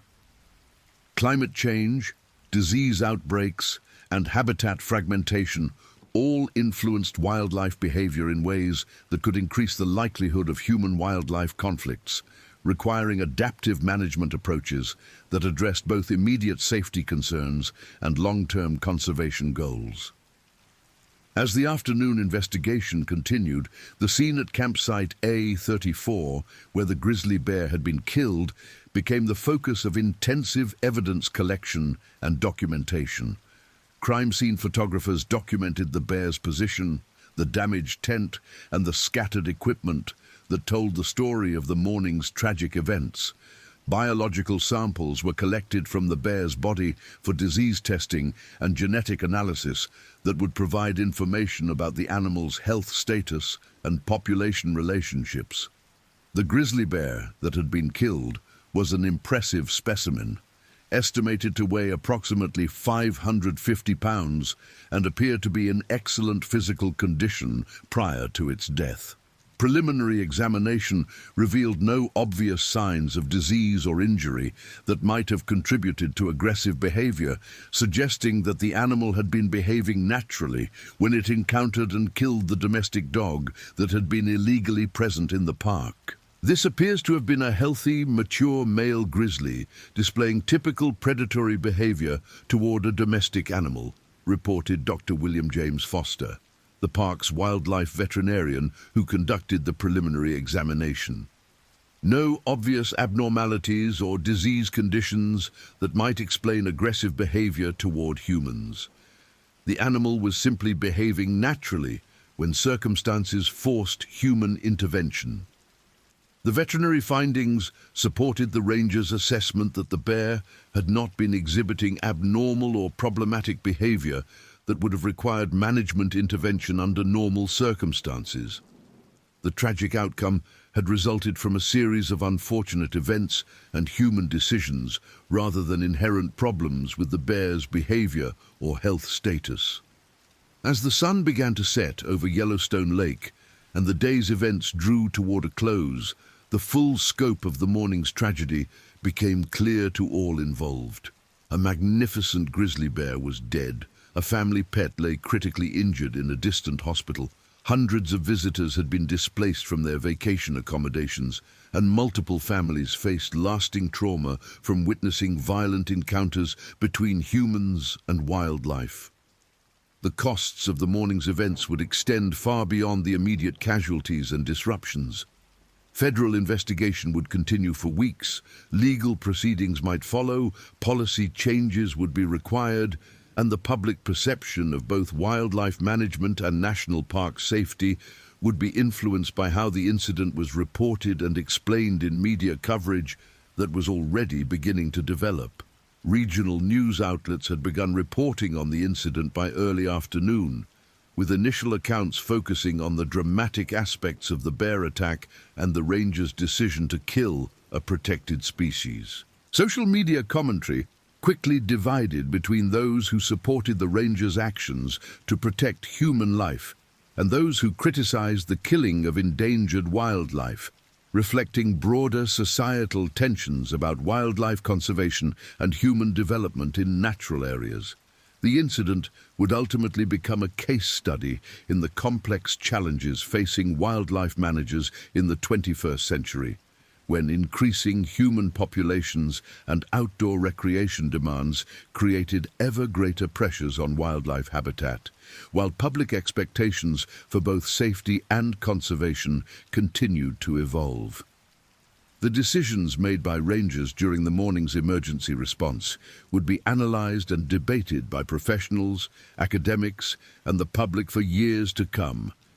As Ethan Rogers completed his initial incident report and prepared for the extensive investigation and review process that would follow, he reflected on the career-defining moments that had transformed a routine wildlife management situation into a tragic reminder of the inherent conflicts between human activities and wildlife conservation in shared landscapes. The decision to kill the grizzly bear had been correct under the circumstances, but the weight of that decision would stay with him for the rest of his career. The morning of August 29th, 2024 had begun with the promise of another beautiful day in one of America's most treasured natural areas. It ended with the recognition that the intersection of human recreation and wildlife conservation would continue to present tragic dilemmas that required impossible choices between competing values that society held dear. The death of Bear 274 and the events that led to that tragic outcome would serve as a sobering reminder of the responsibilities that came with both wildlife conservation and public safety in the modern world. In the weeks and months that followed, the incident at Grant Village would generate extensive analysis, policy reviews, and soul-searching within the National Park Service about how to better balance wildlife conservation with visitor safety in an era of increasing recreational pressure on natural areas.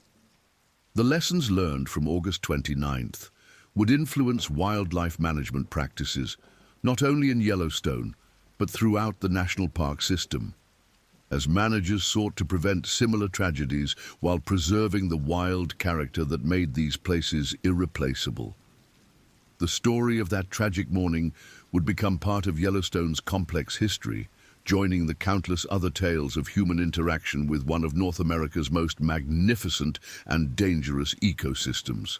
It would serve as a reminder that the privilege of experiencing wild places came with responsibilities and risks that could never be completely eliminated, only carefully managed through education, preparation, and respect for the natural forces that had shaped these landscapes for millennia before humans arrived to witness their terrible beauty.